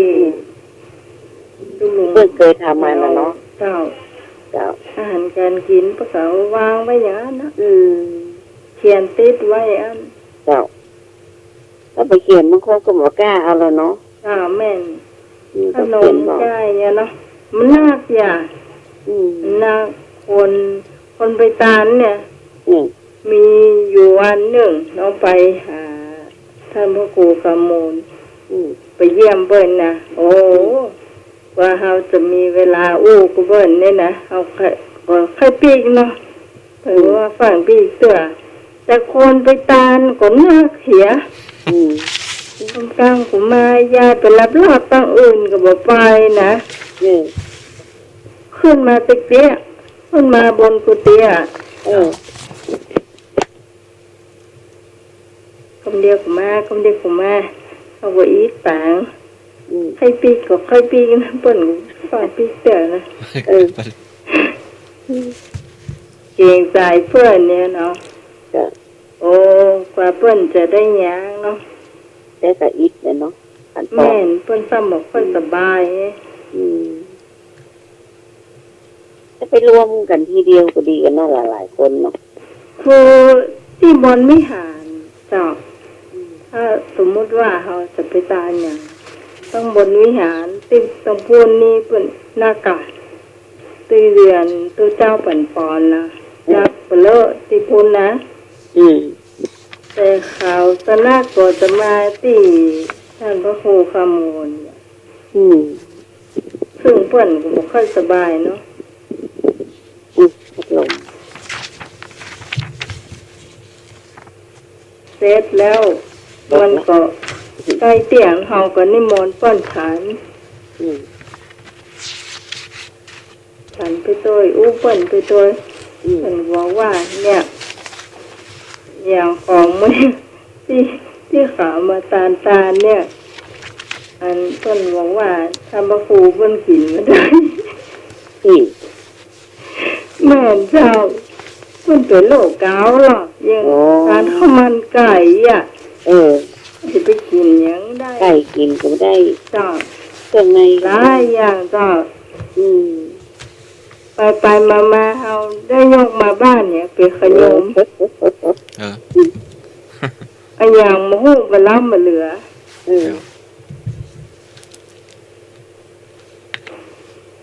เป็นชาติหน้าค่ะ ก็โมเนนเนาะมือโมเนนกัน อ๋อเน้นก็มีเจ้า พระลูกอื่น เดี๋ยวมันก็ตึงหน้าเขาเนาะ เจ้าคนคนไปตานบนวิหารก็มี อืม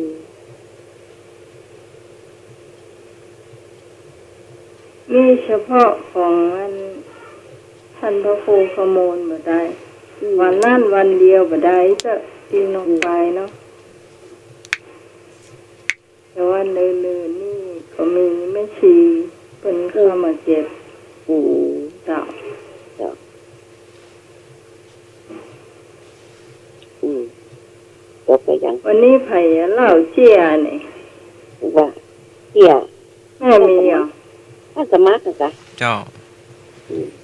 สมัครเล่าเลยเดี๋ยวแม่วางสายก่อน เจ้า อ้าวอยู่ตัวกันก่อน ไหน เดี๋ยวแม่ อยู่ เจี ด้วย ยง กัน รักกะ กะ จ้ะ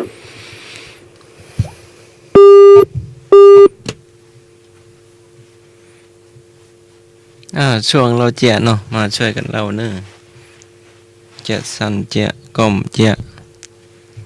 เนาะจะได้หันสมากรก็ได้เนาะ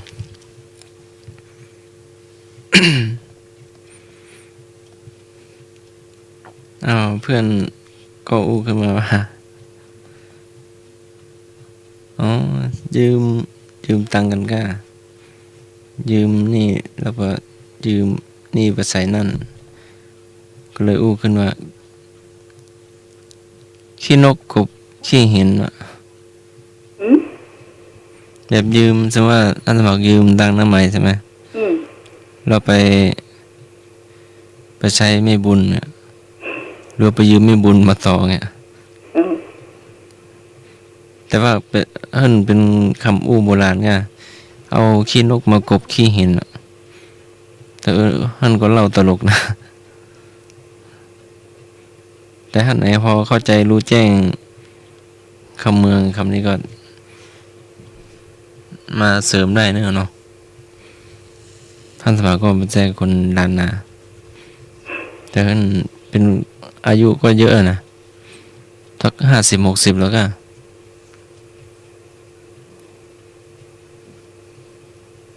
แล้วยังมาถามเปิ้นนะ แล้วก็ถามอยู่นะแต่มันไม่เหมือนกับตัวแต่เฮิรนเนาะ ก็ยืมหน้าไม้แล้วก็ไปยืมแม่บุญหรือว่าจะได้หรือว่า ยืมไปยืมมาหรือว่าจะได้บุญนะก็ประมาณนี้เนาะ มาเข้า ยืมหน้าไม้แล้วไปใช้หนี้ไอ้ใช้ประกันเนี่ยหรือว่าไปวกไปบนมาเลยประมาณนี้มั้งเอาท่านไหนพอรู้แจ้งคำนี้เนาะน่าจะเป็นคำเมืองแต่อู้ตลกเนาะ อืม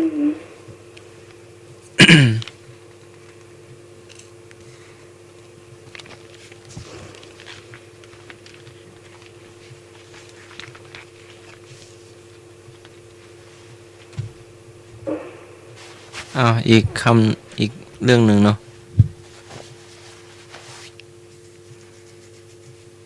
โอ้หมาเห่าตั้งหลายตัวพอดีโยมมาดมทำบุญเนาะ อืม อีกตัว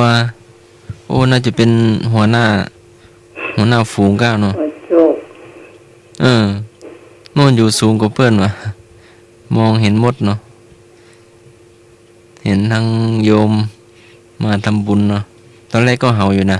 อืม แล้วพอรู้ว่าเพิ่นมาทำบุญสุนทานให้บรรพบุรุษเนาะได้เข้าวัดเข้าวาก็เลยเข้าใจแล้วก็บ่เห่านะแล้วมาอ้อมข้างอ้อมแล้วก็เบากัดเนาะหรือว่ามาทักทายก็หรือจะได้ก็ดีใจเนาะจบไป2 เรื่องเนาะ น้าหมายมีก่อนทุกเมย์เลยเนอะโทรมาเลยเนอะเจียกอมเจียสั้นได้เนาะ กำลังนึก กำลังนึก โอ้ มาแล้วก็เจ้ามาแล้ว ไอ้นึกอะ สวัสดีครับ โอ้ ไอ้หนุ่มหายามาแล้ว ครับผม เราเชียร์กันนะครับ แต่ว่าก็เห็นออกรายการผีเนาะ ครับผม อาจาร วัน ย์ รายการผี วันนี้ผมเราเชียร์มีขี้เล่าคนหนึ่งครับ นี่คือเชียร์คนแต่ของคนแต่นี่เจอที่หมู่บ้านผม อยู่เชียงรายเพราะนั้นกินเหล้าเมาหนักขนาดเดินไปข้างหน้าก้าวหนึ่งถอยหลัง2 ก้าวเนี่ยเตียวไปเตียวมาเตียวไปเตียวไปเตียวมาเนี่ยครับ แล้วถามว่าขี้วิจารหาก็นี่ครับ สมัยเตครับพูดสุภาพขออภัยทุกคนด้วยครับครับที่เราก็นุ้ยอย่างคุณจ้าผมคุณจ้าก็อยู่บ้านใต้นี่น้องหาจริงถ้าหิวจักหาประสงค์บ้านนี่กันแล้วนี่ถ้าคุณจักหาบ้านหายอยู่ไหนสิประสงค์บ้านถึงปุ๊บนี่ไงเขาก็จะจู้ว่าเขาเอวมาได้อ่ะอย่าที่เราคนนั้นจู้รอผมไปส่งที่บ้านใต้ฮะนะผมก็ส่งเสร็จปิกมาเนาะปิกมาเจอคนเฒ่าแหมคนหนึ่งคนเฒ่าคนนั้นน่ะวิทยุเอาคนดูอ่ะบุ๊บยังลุงเนี่ยจะบุ๊บวิทยุดิเป็นยัยไม่ดีกะเขาอย่างได้ฟังมุดละแต่มันบอกไม่ได้เสียงผมเล่นตกเด้งตำรวจมาจับเนี่ยวิทยุครั้งนี้มันได้มันดีไม่ดีมันบุ๊บว่าแล้วฝนตกซีนะผมฝนเอาเข้ามานี่แหละไอ้เข้ามานี่ที่บ้านอะไรบ้านมูลหลังคาเราหลังขยะนะมันหัวฝนย้อยลุงไอ้อย่างหลังคาหัวอะไรอย่างมาซ่อมแต่ซ่อมได้จะได้ดีฝนตกอยู่เนาะวันต่อมาผมก็ไปแหมวันนั้นฝนมาตกละลุงไอ้หลังคาอย่างมาซ่อมตั้งดูฝนจะตกนะตอนนี้ยังมาโตให้มาซ่อมอย่างนะจ้ะครับมีแค่นี้ครับผมสวัสดีครับ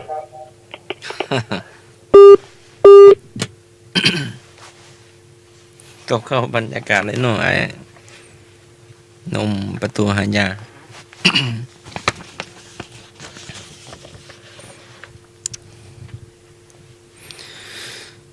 แต่ว่าก็ได้ฟังอยู่แกก็เล่าเรื่องร้อนเนาะคู่กับอาจารย์นุกอาจารย์แม่ละออกอะไม่รอลุงแป๊วดีละได้มาเล่าแย่เนาะแม่บุญมีกอทุกแม่เลยเนอะมาปั่นกันเนาะ เจ้า แม่นวลพี่สาวต้นเปา แม่นวล พี่สาวเสียงสามยอดเนาะไอ้หนุ่มธงชัยแม่บุญแม่ตันหาแม่พี่สาวป่าบง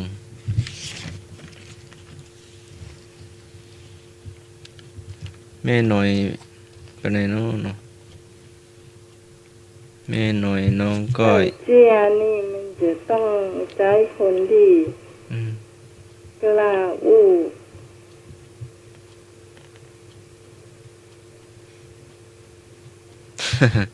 กาโอ แม่นายุพาเนาะหนุ่มแว่นด งานมันสบายเจ้า ำนายุพานะ เจ้ามันสบายแต่ว่าไม่แรงนี่ ถ้าหายเบยเนอร์พอฟังอยู่ก็ น้องมีนาที่อยู่หน้าโทรศัพท์นะสบาย ทานยาเนาะทานยาพักผ่อนได้กำลังใจ อากาศมันร้อนทำคนมันสบายเนาะ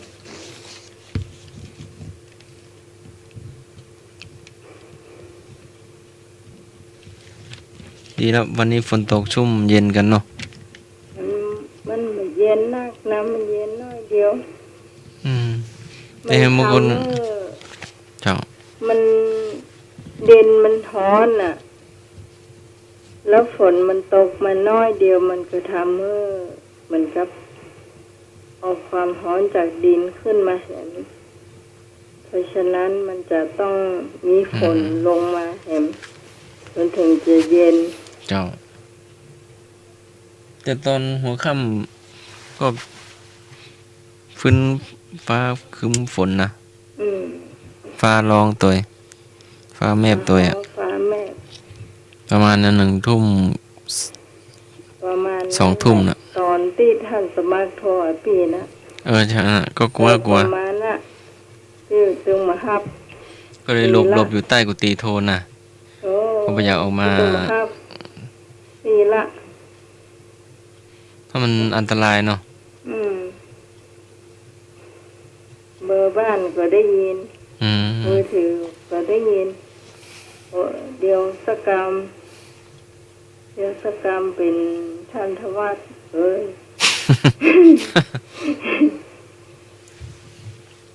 อันนี้ลองถ้าพอไปอยู่ต้องได้หรอกเอาไปอยู่บ้านเฮาน่ะก็ โอ้ โอ้กันตั้งเกือบชั่วโมงเนาะ จ้ะ โอ้ได้พบได้ นึกว่าไปอยู่ที่อื่นมาฮับโทรศัพท์ โอ้มาแล้ว เป็นหวาน มาเถอะครับ เจ้า เจ้าไอ้นึก ตอนที่ท่านสมัครโทรว่าตะกี้ผมยังสวยอยู่นะ อ๋อ แต่ฟ้าห้อง เอาทางวัดฟังหิก้อนหินมันฟ้าร้องน่ะ ฟ้าแมบตัวอ่ะ พระแม่กะ ก็กลัวก็เลยหลบแล้วก็หลบ ขนาดด้านวัดฝาหินน่ะกับบ้านเฮาก็ยังแมบเลย แต่ ต นั้น อน มัน ที่ท่านสมัครโทรมายังเจ้าอยู่ครับ ตอนนั้นตกยังไอ้ ยังตกอยู่ครับแต่ฟ้าห้อง ตกปล่อยๆหรือว่าตกแรง ตกสวยๆตกปล่อยๆนะครับ แต่ต่อมาตกแรงกว่าเดิมก่อน แรงกว่าเดิมครับ บ่มีลมบ่มีพายุเนาะ มีลมอยู่ อืม ลมก็มี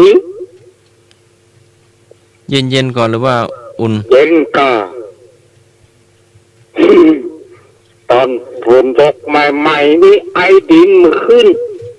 อุ่นที่นู่น ได้กินไอดิน ล่ะ ไอดิน ไอดิน ครับ มัน ไอดินแต่มหอมนะเปิด หอมดี เปิ้นว่าไอดินกลินสาว ฮ้อน เอ้าบ้านบ่มีปูนซีเมนต์กะหรือว่าอยู่ บ้าน บ้าน ผม ดิน ซีเมนต์เป็นบ้านซีเมนต์ แต่มีดินยังให้ย่ำอยู่เนาะ ครับทางกว้างแล้วก็ อ๋อก็นึกว่าเป็นปูนไป ใช่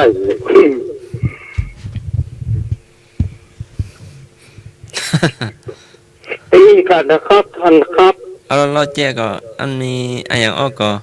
ตอนนี้ก็5 ทุ่มเกินแล้วนะ มีครับมีอ่ะเนาะมีอยู่ มาปั่นกันเลยอ้ายเอาเลยเนาะหน้าใหม่ตัวนี้ก็ เอาเลย ช่วง ไอ้ อะไร หยัง อย่างอ้อ ก็ กับ กิน ช่วง แล้วลีเพื่อห้องชื่อว่าหยังกินเลยลีที่ไปซัดไปบาปานน่ะที่มันเล่นน้ำในสระ เจ้า ในสระอันหยังแล้วก็ชื่ออันน่ะ โดนดาด พระอโนดาตมันล่ะครับมีชื่อว่าชื่ออย่างแหม อุ้ย กินในลีแล้วมีเงินชื่อเปิ้นว่าหอว่าหนัง เลยกิน เป็นสัตว์ป่าหิมบาปาน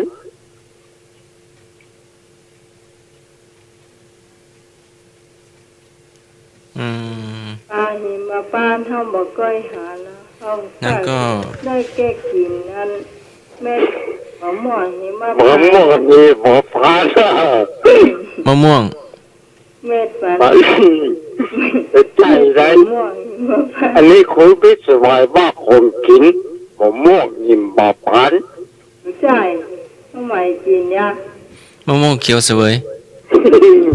เม็ดหมอม่วง ใช่เด้ มะ อัน ม่ว นี้ ง เป็นสัตว์ เป็นสัตว์กะ สัตว์ไปหิมบาพันน่ะ มันมีกี่ขาสัตว์ตัวนี้ มันก็เหมือนคนน่ะ เป็นแล้วก็เป็นสิง ก็ขอว่าอย่างนั้นไอ้หนังกินแล้วลีแล้ว กินนารา ตัวบอม ปัจจัยครับ กินนารากินนารี ตัวบอมที่เฝ้าหน้า กิ วิ น หาร นอ กัน นกินนอนกินลีแล้ว อันนั้นก็ ชื่อก็หอว่าหนัง กินแล้วนอน ใจเย็น ไม่ใช่กะอ๋อเจอหาก่อนเนาะ ก็หอว่าหนัง นารี กินนาลีมีอีกชื่อกะ อืม ก็หอว่าหนังชื่อหนังที่มันเล่นนานในสระโนดาดนะ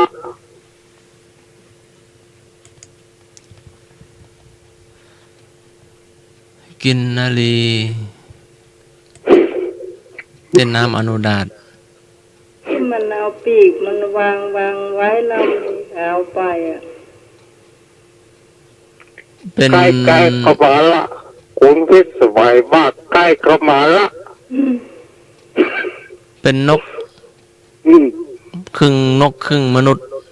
ครึ่งนกครึ่งคนถูกแล้วครับคนครึ่งนก มันมีปีกหรอ มีปีกบินจากไปหิมบาปานว่ามันเล่นน้ำในสระอนุดาต อยู่แถวๆจังหวัดไหน โอ้ป้าหิมบาปานกับไม่ไหลหัวเนอะ อ๋อ เจ้า แต่เฮิ่นลืมปีกไว้กะ ถ้ามันลืมปีกมันจะบินปีกได้ป่ะ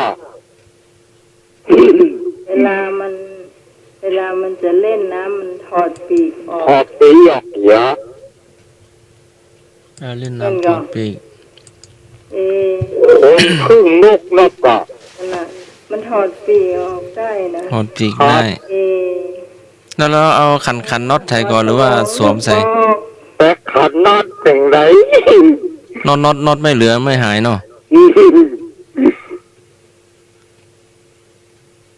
เพื่อนไปซับไปป้าหิมบาปานป้าหิมมักพานน่ะ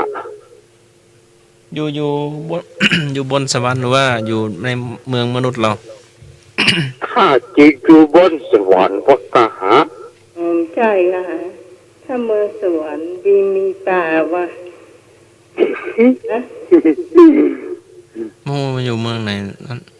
แต่เคยได้ยินอยู่ อยู่ป้าหิมมาปานกะลักอาหารเตอะ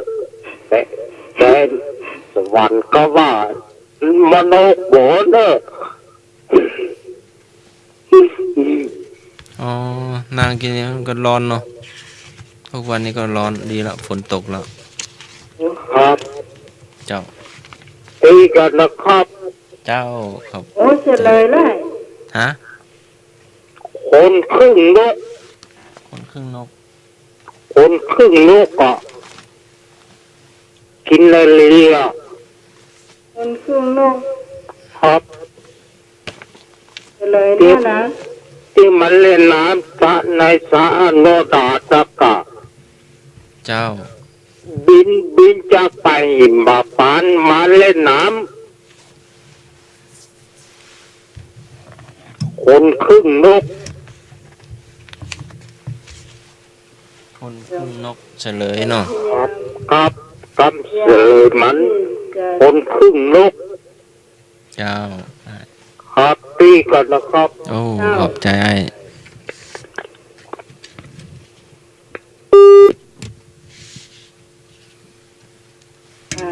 นึก อืม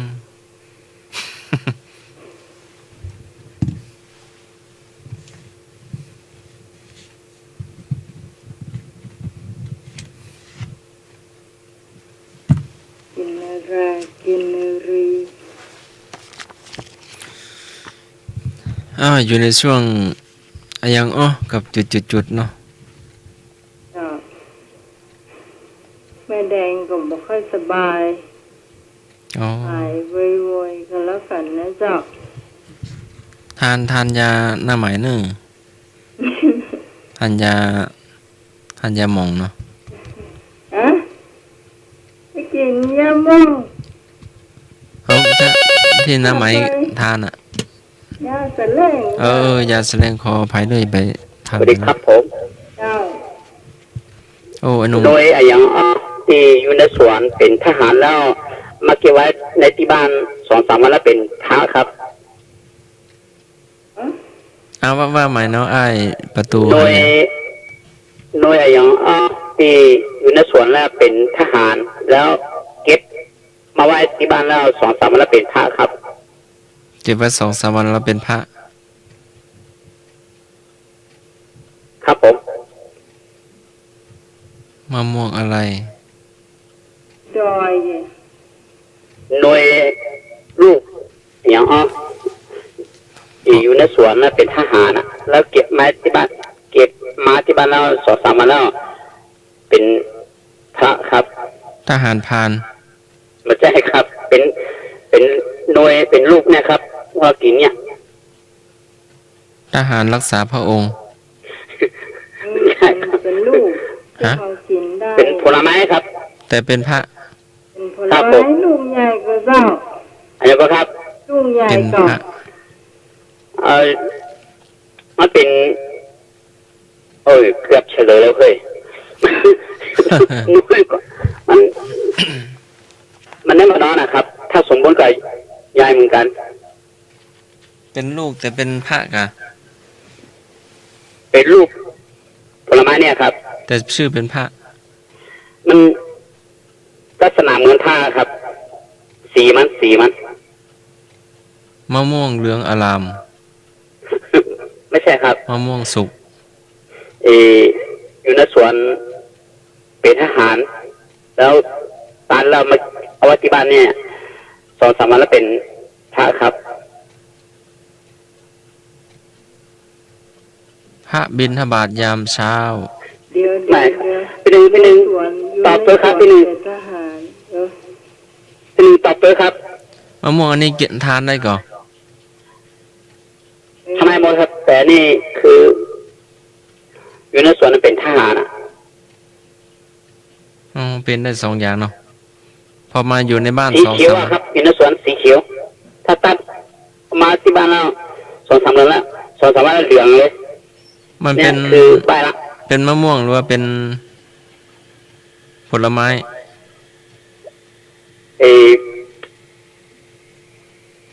ผลไม้เนาะ ครับผมผลไม้นะครับ เอามา มีวิตามินสูงนะครับ ตัวนี้ เอามาบ่มไว้ข้าวสารหรือว่าไม่ต้องเอาวางไว้เฉยๆมันสุก ว่าที่บ้านนะครับว่าเฉยๆนะครับผมเฉลยไปคือว่า เอาใบให้หน่อย ไหว้พระนั่นน่ะ ไหว้พระจันทร์ ไหว้พระเขาไหว้พระตีหิ้งพระนะครับ โดยอย่างเปิ้นสมมติไหว้พระ ไหว้พระแล้วเอาหน่วยนี้ไปบูชา ครับผมนี่ตีไหว้พระนั่นน่ะ อันขันข้าวพระเจ้า ใช่ครับ งั้นก็ถวายมะม่วงสุกพระพุทธเจ้า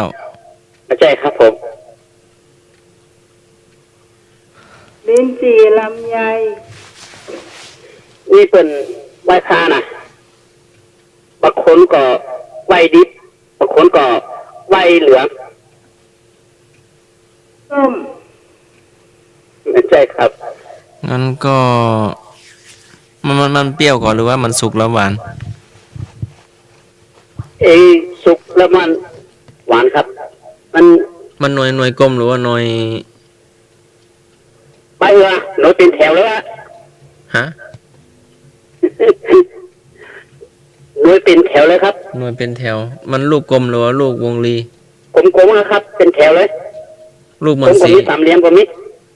ลูกมันสีทองหรือว่ามันสีเหลือง โอเคตอบละที่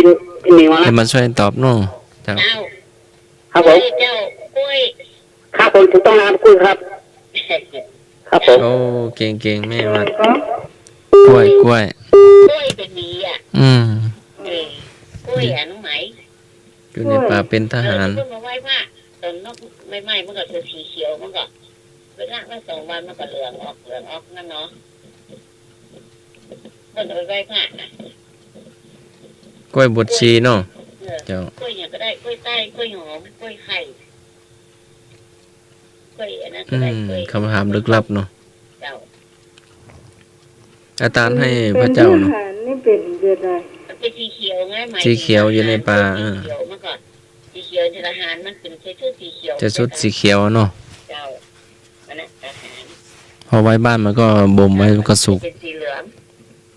มันก็ซุกไว้เราเป็นสีเหลืองแล้วกล้วยอ่ะ อืม อืม อ้าวก็ใกล้จะเที่ยงคืนก็มาช่วย แม่มีก่อ อย่าง10 นาทีอ่ะ นี่จ้ะ อย่างอ๋อ เจ้า อ๋อ อย่างถ้าจะมาก็ 10 นาที บ่มีแข้งบ่มีขาไตไม้มาบ่ตก แก่งมีขาใจไม่มาก็จบมันเป็นอะไรอย่างตัวสัตว์กะ แมงบ้ง มันคล้ งู ายๆแม่นละแมงบ้งหนอนนั่นน่ะ มันต้องนอน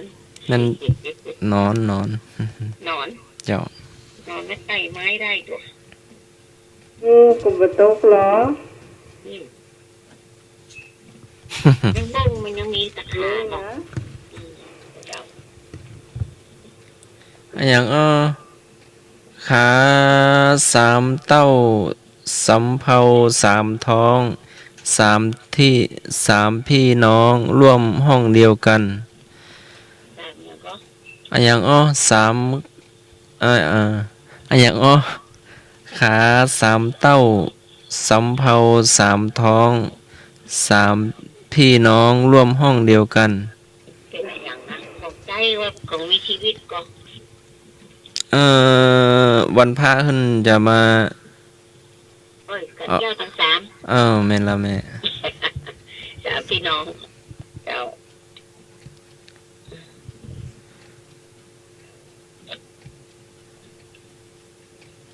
ปากอยู่ลุ่มคาง หางอยู่บนหัวอันอย่างปากอยู่ลุ่มคาง หางอยู่บนหัว ไปเข้าใจค่ะ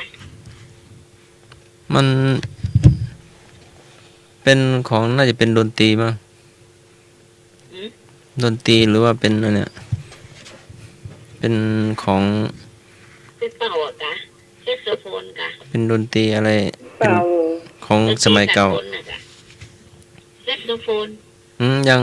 มันเป็นของดนตรีสมัยเก่าอะ ไม่เก่า เอา คุย เอาไม้มาทำอ่ะ คุย คุย ไล่ไปเรื่อย ซอด้วงซออู้ ก็เพิ่นไม่ได้เป่าแล้วมั้ย อ๋อนี่ใจเป่ากะมันมีคุยเนาะที่เป่ามีคุยกับปัญญา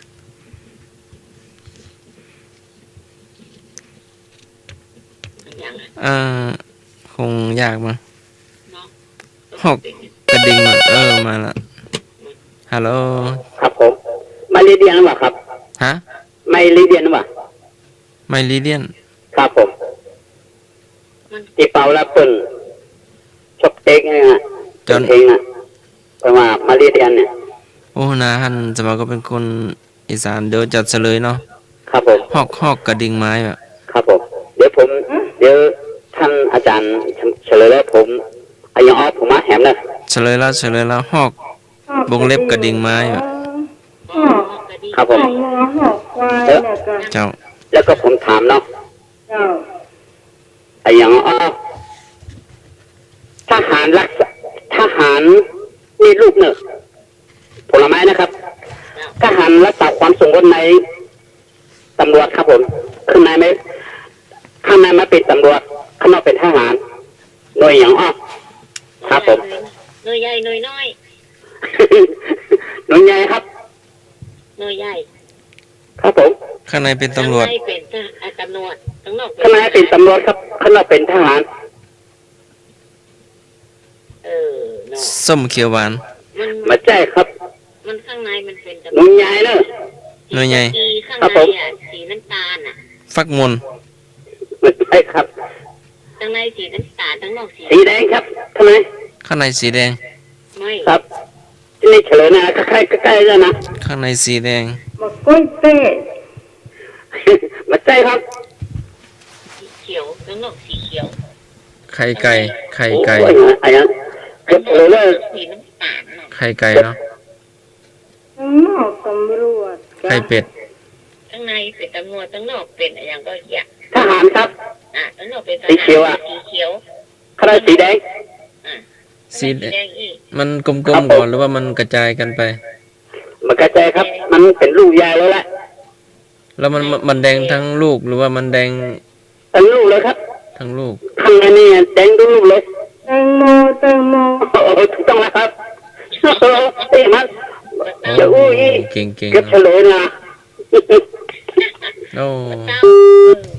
เก่งไอ้หนุ่มประตูหายา เจ้า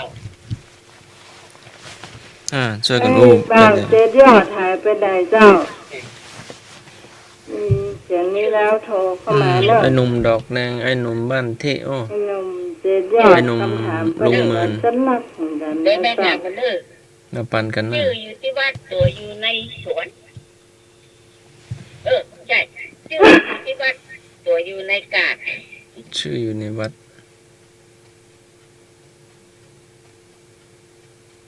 อากาศ ชื่ออยู่ที่วัดตัวอยู่ในกาด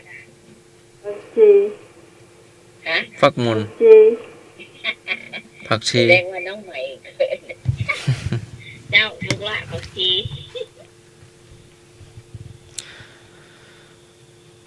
ปากว่ามือจุด บอกว่ามือถึง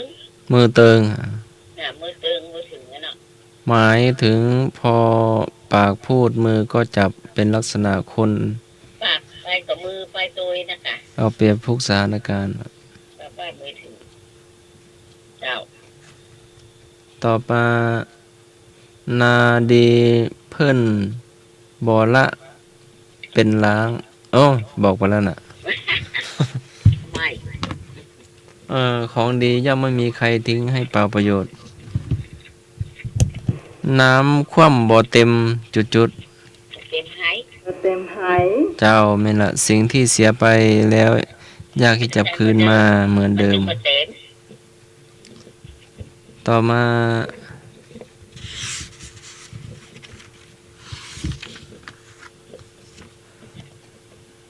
เป็นผู้ชายอย่าฟังคำจุด ผู้ชายอย่าฟังคำจากใครผู้หญิงผู้ชาย เป็นผู้ชายอย่าฟังกำเมีย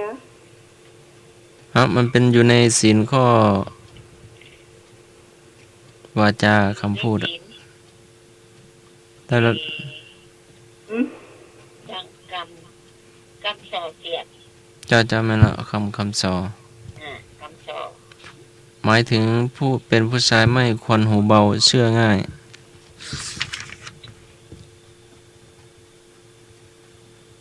บ่ไปไปบ่มีไผดามาบ่มีไผจุด ไหว ว่า ไหว มันใกล้ๆแล้วนะ อืม ไปบ่มีไผด่ามาบ่มีไผ ไปบ่มีไผดาดอเด็กสระอามาบ่มีไผ ต้อน ไม่ แม่นละบ่มีไผต้อน ความหมายเป็นโสดแม้ชีวิตจะสะดวกสบายก็ยังขาดคนใกล้ชิดดูแลเอาใจใส่ ตามปกติว่างั้น มันก็ตื่น ผัวแก้วเมียจุด เนี่ยก็ เมียแก้ว แม่นแล้ว แก้วเมียแก้ว คำแปลผัวดีเมียดี หมายถึงสามีภรรยา ถ้าดีทั้งคู่ทำอะไรก็เจริญก้าวหน้า แน่นอน แม่ถ้าพอแก้วเมียก๊อกนี่ไปได้วะฮะ เมียก๊อกก๊อกมันเป็นไง ตัวมาหลับตัวเมืองว่าตัวแก้วเมียก๊อก สายหัวแก้วเมียก๊อกนี่ ก๊อกใหญ่กว่าแก้ว เนี่ย เนาะ ก๊อกก๊อกมันเป็นไงแม่ ขาน้ำอ่ะ ขันน้ เจ้า ำมันไม่ใช่ขันอันมะพร้าวกันเหรอ แรงมากกันหยอกกันเลย ขันน้อยกว่าสลุงหลายเท่าเนาะ น้อยจ้ะก๊อก ก๊อกน้ ก๊อกน้ำหน้าตามันเป็นยังไงอะ ก๊อกนี่ ำ ฮัลโหล เจ้า น่าตลกเหมือนกันนะแม่ก๊อก ก๊อกอะ ก๊อก อธิบายก๊อกเนี่ย ก๊อกคัดขันน้ำหน้าตากาของ ก๊อกมันก็เหมือนนั่นแก้วนะแต่มันมีหู ก๊อกนี่นะ อืม เนาะ โอ้ก็ทานจุดสักนอดสักข้อนะครับ โอ้ได้กา เอาเลย เป็นว่าบทใบบัวหอยจังกลางนาซ่องหอย เส้นผมมองดอย หน่อย ที่ไหนจะกุ้มจักเอาวัดหาที่ไหนหุ้มออกควงไฟจุด ห่อควายห่อห่อควายมากุ้ง มันย่องมาถูกแล้วครับ ถูกอ่ะ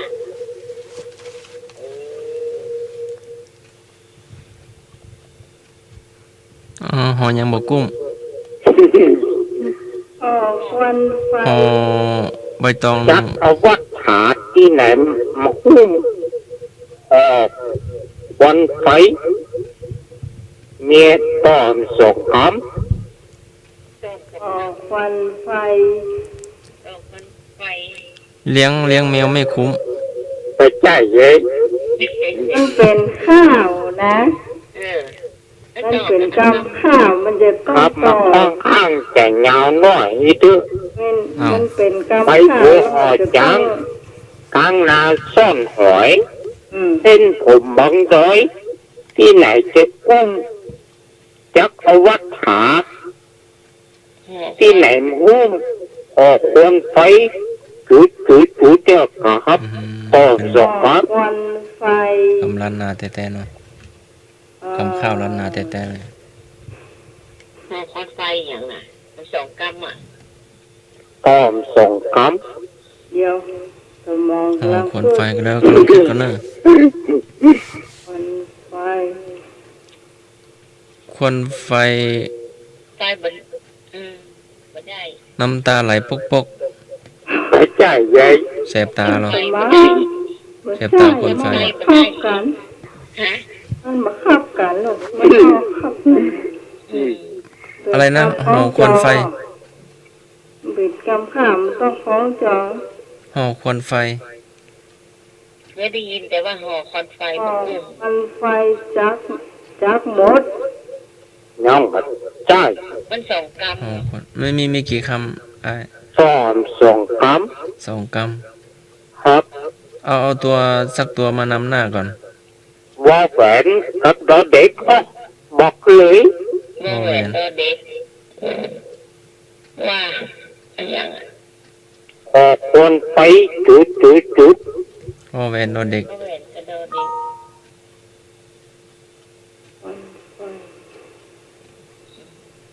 อันยังอ่ะ อย่าง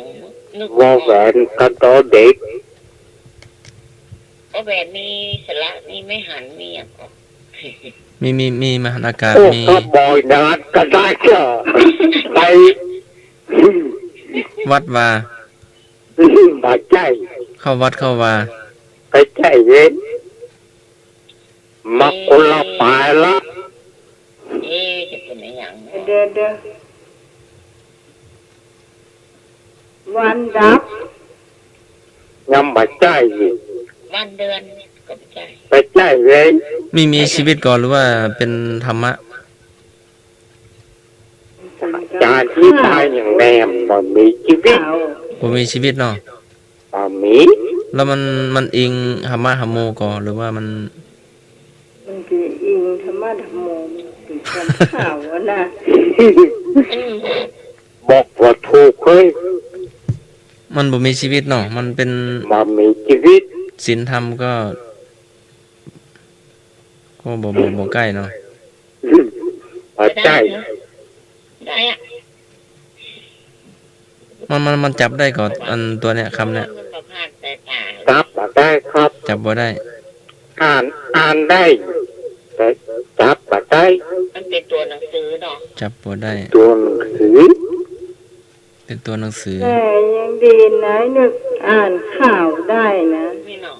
อืม อ๋อเก่ง อ่า ค่ะ นข่าวได้ แต่มันอยู่ในหนังสือข่าว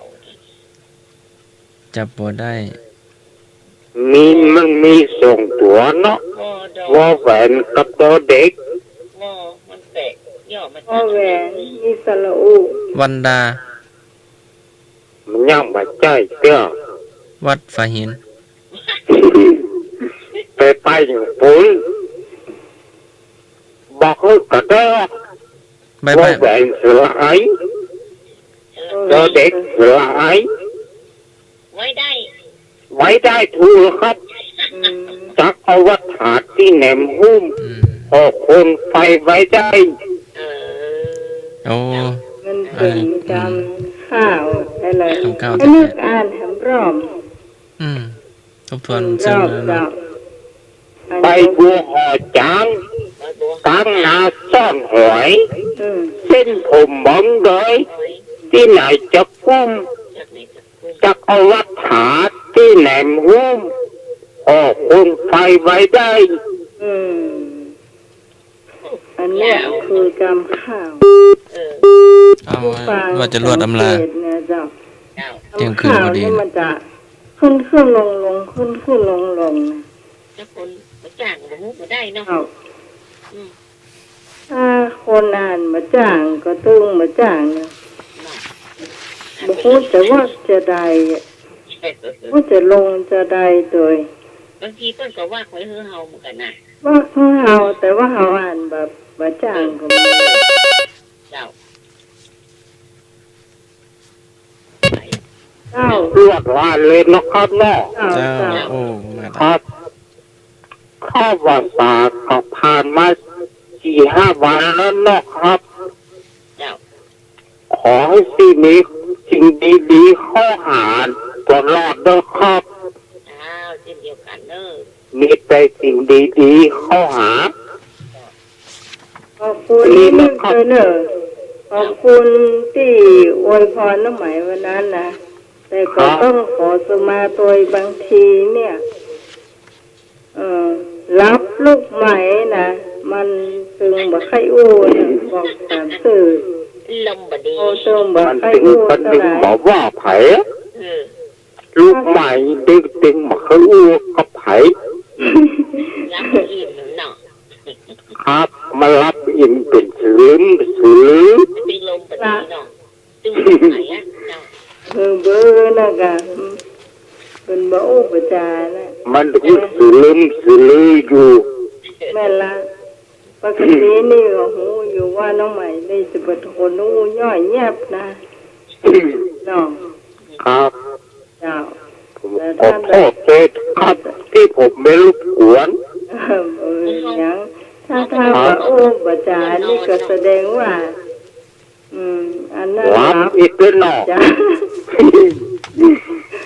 ตีกันนะครับ เจ้า เจ้า เจ้าขอบคุณได้ ที่มองอ่ะโมเตียง เจ้าแม่บุญเจ้าเจ้า มาเอิ้นมาเลย เด็กคนมาก่อน เจ้า สวัสดีครับผม เจ้า รวดอำลา ขออำลาทุกท่านในทำไมใครเครียด ขอให้มีความสุขกันทุกท่านและทุกคนด้วยครับผมจากหนุ่มประตูหายาครับพรุ่งนี้มาทายประหารใหม่ โอ้ ผ ได้ ม เลย เตรียมไว้แล้วครับผม เจ้า โอ้ สวัสดีครับ เจ้า เจ้าสวัสดีเจ้า ขอบใจอ้ายประตูหายาแต่ๆเลยมาช่วยกันเนอะ พ่อแม่เจ้า เจ้าคนอื่นก็ไว้สาธาจารย์เนาะถ้าจะมาเลยเนาะ เจ้าแม่ สั่งไอ้ใจประการไปเด้อสวัสดีเจ้ารับได้แล้วเนาะ ค่ะ สวัสดีน้องใหม่เด้อ เจ้า สวัสดีไอ้นึกสวัสดีไอ้กระตุกหายาตัวเอง พรุ่งนี้จะเจอใกล้หนุ่ยตัวเนาะ เนาะ ให้หนุ่ยที่ แล้วแม่ก็จะมาถึงตอนไหนบ้างหูเด้อ เจ้าเป็นอย่าง แม่ไป นั้น เลี้ยงแหง เจ้า เจ้าที่มาถึงตอนไหน อาจจะปีกมาตันอยู่โหเนาะ5 ทุ่ม เจ้าคงจะตั้งอยู่แหละ เจ้า เจ้าเดี๋ยวนี้ก็รับดีกันดีกันเนาะ เจ้า เจ้าสวัสดีเจ้า เจ้าขอบคุณแม่บุญแม่เจ้าต่อไปจะท่านสมัครนะ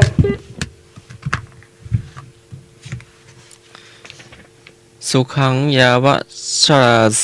ชราสีลัง ศีลนำสุขมาให้ตับเท่าชราค่ำคืนนี้ก็ผิดพลาดประกันใดก็กับขอสุมาภัยตัวเนื้อขอเจริญพร เจ้า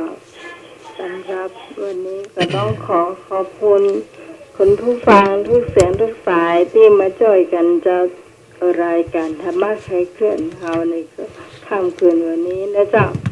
ขอบคุณพระอาจารย์พระครูสมโมวิศวัตวรกิจโจผู้อำนวยการสถานี ผู้ควบคุมเสียงเพื่อเพลงคุณผู้ฟังได้ฟังตัวนะเจ้าสำหรับพระเจ้าพิสมัยสุริโยดรเจ้าจากบ้านนอนตันตำบลเมืองแก้วอำเภอแม่ริมขอลาคุณผู้ฟังไปก่อนวันพรุ่งนี้เจ้าตั้งแต่3 ทุ่มเจ้าถึงเที่ยงคืนเราจะมาพบปะกันใหม่เจ้าสำหรับค่ำคืนนี้ทีมงานธรรมะคลายเครียดทุกคนลาคุณผู้ฟังไปด้วยเพลงนี้เจ้า